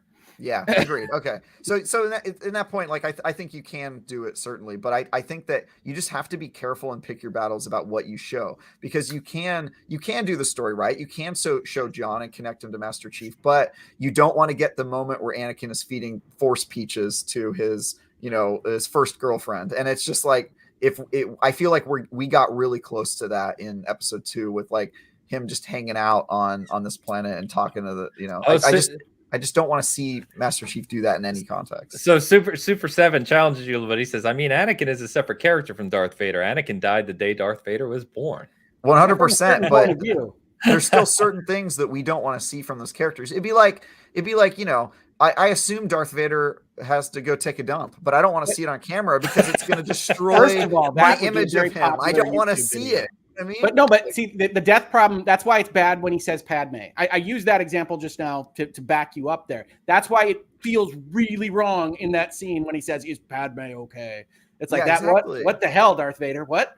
Yeah, exactly. So I agree with you there. This goes back to my points from the first episode, which is they didn't bother to establish things first. That John scene maybe feels different 10 episodes in when you've gotten to see Master Chief, where you then take a different angle of a character that's established. Instead, you broke him apart from the start, and there is no Master Chief. It's just John, and we don't even know what we're reacting against. That might be one of the reasons I like the flashback as much as I did, because I could actually see John / Master Chief in that younger character doing those things, and I just preferred it. So yeah, if they said, well, we're scrapping the rest of the season, we're just going to do training days where with the young Spartans, I'd probably be on board. So for context, for those Halo fans that have watched all the other stuff, right? Like episode 1 for me was the Forward Unto Dawn. Like, it was like, okay, this isn't big budget AAA, but I can kind of get on board with this. Episode 2 was Nightfall, where it's like, okay, you obviously don't really understand what's going on with Halo here. And I'm very nervous for episode 3. I'm nervous. You should be, because what we've seen of Cortana, I know, especially her creation process and all the stuff in it, and I feel like it's going to focus a ton on boring Game of Thrones. Do you think? Sorry, I didn't mean to cut you off. Go ahead. Yeah, I'm just worried about it a lot, and I know you said it was a 7, and this one's more like a 5. For me, episode 1 was like a 5, maybe a 6, which in IGN is mediocre, okay. Like I could see it kind of in scenes, and then this is just like bad. Like for me, this is just straight up like I don't think the show's gonna be good based on if this is the direction. Well, I know I posed the question last week, Travis, but if you tell me that the Cortana voice actress is voicing Cortana, why? She looks exactly like Halsey. Why wouldn't you swap it out to just have Halsey be both? Because I have no idea what that's going to come across as. If you're going to render mouth the voice, that's what's really weird is that, as we said last week, right? Cortana is the AI equivalent of Halsey. That's how Cortana was designed, and Cortana has always been Jen Taylor's voice from the beginning. But now with the show, where you're implementing an actual being for Cortana, and what I don't know is she going to be walking around and talking like normal? And then with Chief, she's just a voice in his head, and they're going to try to make that connection like they would have in the games where she's a voice. But I mean, Cortana was on a chip in his head. Do you guys want to hear my super pessimistic answer that you're going to hate that I even say it? Yeah. Yes. I think the reason they're giving Cortana a physical body is so that they can bang. Yes. No, it's I honestly think that's where it's going. I think they want Cortana and Master Chief to bang, and so they had to give her a body. No. I honestly think that, because think about Hollywood. That's exactly right. This is it. They want them to bang. If I'll say right now, I know that's Ains, but if I'm right, if they I admire you putting that out there. I don't hate that you put that out there. Right. If that comes to fruition, I'm going to burn the whole thing down. Yeah. I mean, we're just it's coming off the air. I'll find a way to bring it off the air. We're going to delete this tape when the headquarters are attacked. all I'm saying is this is the same show that randomly introduced and then undressed before explaining who she was, the Human Covenant. Yeah, I know. It's the same show. By the way, Gecko says this podcast is being sucked into the Star Wars and Halo lore black hole. Yes, we are. Yes, we are. I was sorry about that. I was just like, wow, she has no character. You want to talk about bad dialogue, by the way. What was it? It's you found me and raised me in the religion of the covenant, or the great travel, or whatever they call it. I apologize. Yeah, the great journey. And I'm like, oh my God, that's straight out of writing class. Let me explain to you what you already know, as clunkily as I possibly can. It's like, good job, writers. Slow-mo said, I hope they do so the internet can explode. Honestly, they would do that too. Like, all that's going through my head right now is like Chief licking like that glass bubble. Whoa. I'm just okay. That's all okay. Yeah, we're good. No, but seriously, that is. I'm glad you said glass bubble. Plot. That's a Mass Effect 3 plot, right? Where they get the computer in the body so that they can bang. Yep. And that's the other problem I have with the show so far, is it is just generic as all get out. Like they've really kind of just sci-fi generic paintbrushed over a lot of the Halo stuff, and yeah, that bothers me. But I do not have a lot of hope for the show based on what I've seen, and I think if Cortana is a person, so that Stop it. It's going into place, James. I think at that point you will be on Hoag's side. You'll be out here. I'll be well beyond Hoag at that point. Yeah, I'll ruin something that you love. Fan. Yeah, I'm more like it's anthropology for me. It's like, what is happening? I'll be on their doorstep ready to literally rip the cameras out of their hands, and Dan will be cheering for season 2. I'll be sitting there. I kind of will too. I kind of want to see where it goes if that happens. I'll be like, one thing that I did see that you told me was reported on earlier that I don't know if people know or not is that these showrunners are out. Yes. That they were cut off from Halo after they put this one in the can. And I don't want to stay on it because we've been talking for a while about it, but we don't know yet if it's an instance of that was planned, maybe not, or if they got to a point in production where season 1 was already too far down the line and they knew it wasn't great and they said, okay, we need to do something different for season 2, but this one's already baked. You know what I mean? They had to go with something it. So. wasn't working out, whether that's from the writer's perspective, whether it's from the production houses, from whether it's 343. Somebody was unhappy with somebody when that kind of thing happens. Yes. So, Agreed. So that's good Lord. That's enough on the Halo show. We're going to obviously have this segment in some form every week. We'll probably, for you audio listeners, or, as I was kind of putting the notes together, I realized, look, not everyone is even watching Halo or cares about Halo. So we may try to keep this at the tail end of our episodes every week. That way, if you don't care about this and you're listening later, just know once we start talking about Halo, that's going to be our last segment of the week. You're going to miss Travis and Hogue randomly clash on Star Wars, though. That's clearly what's going to keep happening in the middle. We got a late super chat from Gecko Gamer. Although we kind of agreed today, actually, on Star Wars. Yeah, we did. Way too much agreement today, guys. I don't like it one bit. Don't like it. Gecko, back in the house again. Yeah, to segue out of here, what is the worst game you enjoy playing?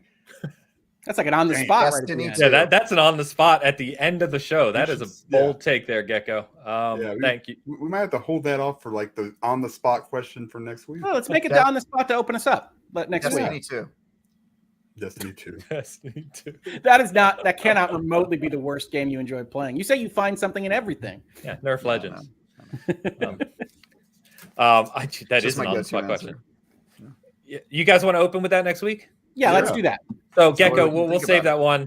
Promise you, we're going to open that with a better, more extensive answer from each of us next week. Give us some time to think about it too. Yeah. So thank you very much, Gecko. You are far too generous, my friend. Yeah. So thank you very much. All right, guys, we are going to get out of here. A couple things to shout out. Just a lot going on in general right now with content. So if you missed it, our continuation of RDNA architecture discussion on our For the Record is up for everyone. That's on our YouTube channel right now. I also sat down with ACG and spoke to him for over 2 hours this week. We had a hilarious conversation about all kinds of stuff. That is up on our Patreon right now. You can find that. So if you want to support more of what we do at Season Gaming and check out some of these exclusive features, that's up as well. My review of Weird West is up. You should check it out. It's on Game Pass. If you're on Xbox with Game Pass, you have very little reason or no reason not to. Very cool game. And next week, we finally get to talk about Lego Star Wars: The Skywalker Saga. So that'll be fun next week. And and you won't miss our clash. It'll be great. Yeah, it's going to be fun. It's going to be fun. Crap. We are going to have to clash on it. Huh? And then lastly, I do have yet another statue unboxing to share. Mr. Mumbo Jumbo from Banjo-Kazooie and First Four Figures arrived this week. So I will be doing a video on that probably midweek, so you can check that out. But you got a Mumbo Jumbo statue? I'll watch that. Yeah, hey, man. Chill. It's sitting right there behind the camera. I can't wait to check it out. Sure. But anyway, thanks everyone today. You guys have been great. Honestly, a huge thank you to everyone who tunes in and listens. The numbers are crazy. Chat, you've been amazing today. You guys are generous and fun. And as you can see, we had this much engagement today. I'd just like to say this out loud. There's not a single comment that was fanboyish or that I had to delete or remove. Not one. And that's what it's all about here. We're not about that here. I love you guys that show up every week and chat with us and know that all of us here just love gaming, and that's what we're here to talk about. We don't deal with the nonsense. So just a fantastic community, and I truly appreciate all of you. So that's my spiel to end on. So Travis, hit us. Yes, I did a ton of coverage for GDC. That's the Game Developer Conference last week, and a lot of my the coverage I did, the games are now out into the public. They've been announced, so you can see some of my coverage there. Gun Jam is one of them, which is really cool. Sweet. I did a feature on a ARPG that's like Diablo, except for its comic book themed superhero, and that's the Fuse thing. Yeah, and the thing I highlighted in my preview is that it has one of the most disgustingly customizable power creation systems I've ever seen, where there's like 5 levels of menus within submenus where you can let's go. You're talking my language. It's crazy, dude. And so I did a preview about that, which you can What find. Game is it? I'm sorry. It's called Super Fuse. Okay. It's a smaller studio published by Raw Fury, but I checked out that game. I hung out for like 4 hours on a rooftop with the developers, and we just talked about it. They're huge fans of Diablo, and they're trying to create like a comic book art style themed superhero version of that, and it looks really cool so far. Nice. It looks awesome. But don't get too excited because they got a 2023 on that. So they do. Well, the thing is, it's coming out this year in preview. It's early access on Steam, but yeah, it's going to be a while before this game comes out. And but yeah, really ambitious, like create your own superhero kind of ARPG game with loot. And one of the things, just a detail I'll tell you guys that I didn't include in my preview is that I made a comment on the fact that it takes place in like a superhero sci-fi universe, right? But when you loot things, that like the gold pieces pop up. What did Dan just dip? I guess he had to go. Oh no. Sorry about that. Sorry, Dan. Hogue is Dan now. They're like little gold pieces that pop up, and they make that same like Diablo like gold ching noise. And I was like, they still use gold in the universe, and they told me we had it be like money or credits, and it felt weird for it to not be gold because they're so used to playing like Diablo. So they were just like, all right, it'll just be gold chips. Yeah, you just built up some lore background on fiat currencies, digital collapse. Correct. Yeah. And I was like, okay, so Ron Paul got his way, man. They went back to the gold standard, I guess. But that's really cool. Anyway, you can look at that. I've been doing a ton of content. I have a bunch of stuff coming to IGN. You can find me there or follow me on Twitter at @TyGuyTravis. That's it. Awesome. Rick, hit us. Sure. Well, Virtual Legality continues to go strong. We're just about to hit 60,000 subscribers. So join in if you're interested over there. This week we covered Bungie suing or trying to sue the John Does at the heart of its alleged fraudulent takedown notices, which was really about 25 pages of them screaming at YouTube, which is quite enjoyable. I covered that on the channel. I've also been covering the Sony PlayStation Plus stuff. And most recently, as I mentioned, as part of this show, we went over line by line the senators and why they claim they want to see the FTC stop Microsoft and Activision. So you can check that out at youtube.com/HoagLaw. Look up Virtual Legality. Anyway, we'll get you there. And if you want to hear my hot takes on Halo before you hear them here, you can check them out on Twitter at HoagLaw, same spelling. There you go. Guys, thanks again. I know I keep saying it, but I'm just super appreciative. So thanks again for everyone tuning in this week. That was a blast of a show, as always. And we will see you next Sunday with more Halo talk, more Star Wars talk, and hopefully whatever the hell happens this week, we'll see. So until then, thanks as always for tuning in to Bitcast, your weekly gaming show covering all things Xbox, PlayStation, Nintendo, and PC with industry and technical and legal. I'll add it for you, Rick. Insight. I'm a lawyer. Until next week. See you guys.